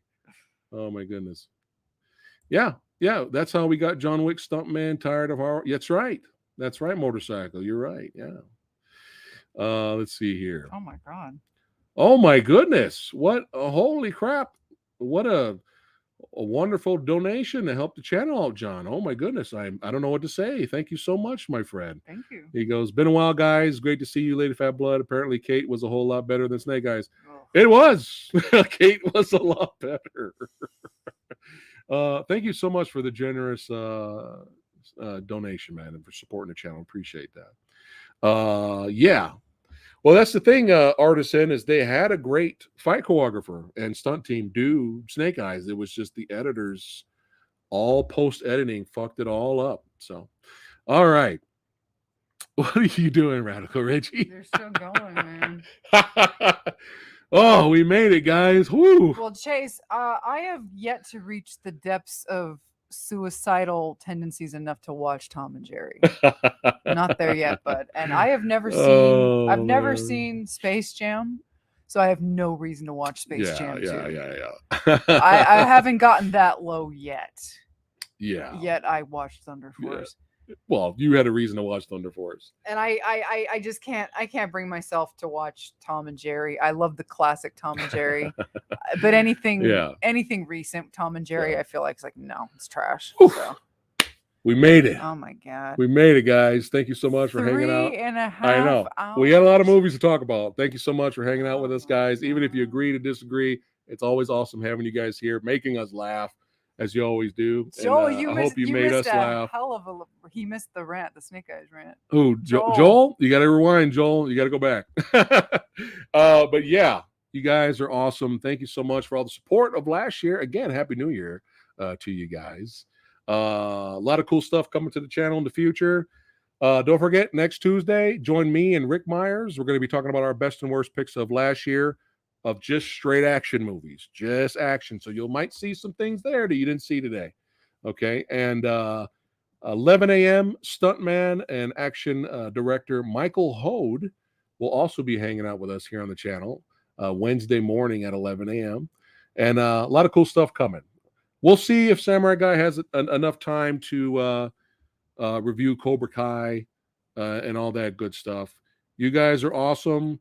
Thank you so much for a great last year. The Movie Dojo Army has grown. The channel has grown. It's all thanks to you guys. And we're going to get even bigger this year. We're going to do our best to still review more content. And Samurai Guy's going to try to do as best that he can to kind of keep, basically, keep up with what comes out and not try to be so late with certain things. I'll do the best I can. I will try. And especially all you members that have supported us. Want to do more stuff with you guys as well. All right. But yeah, thanks again. Say goodbye. We're leaving. This is it. Yeah. You probably won't see me for a while. Yeah. That's nothing.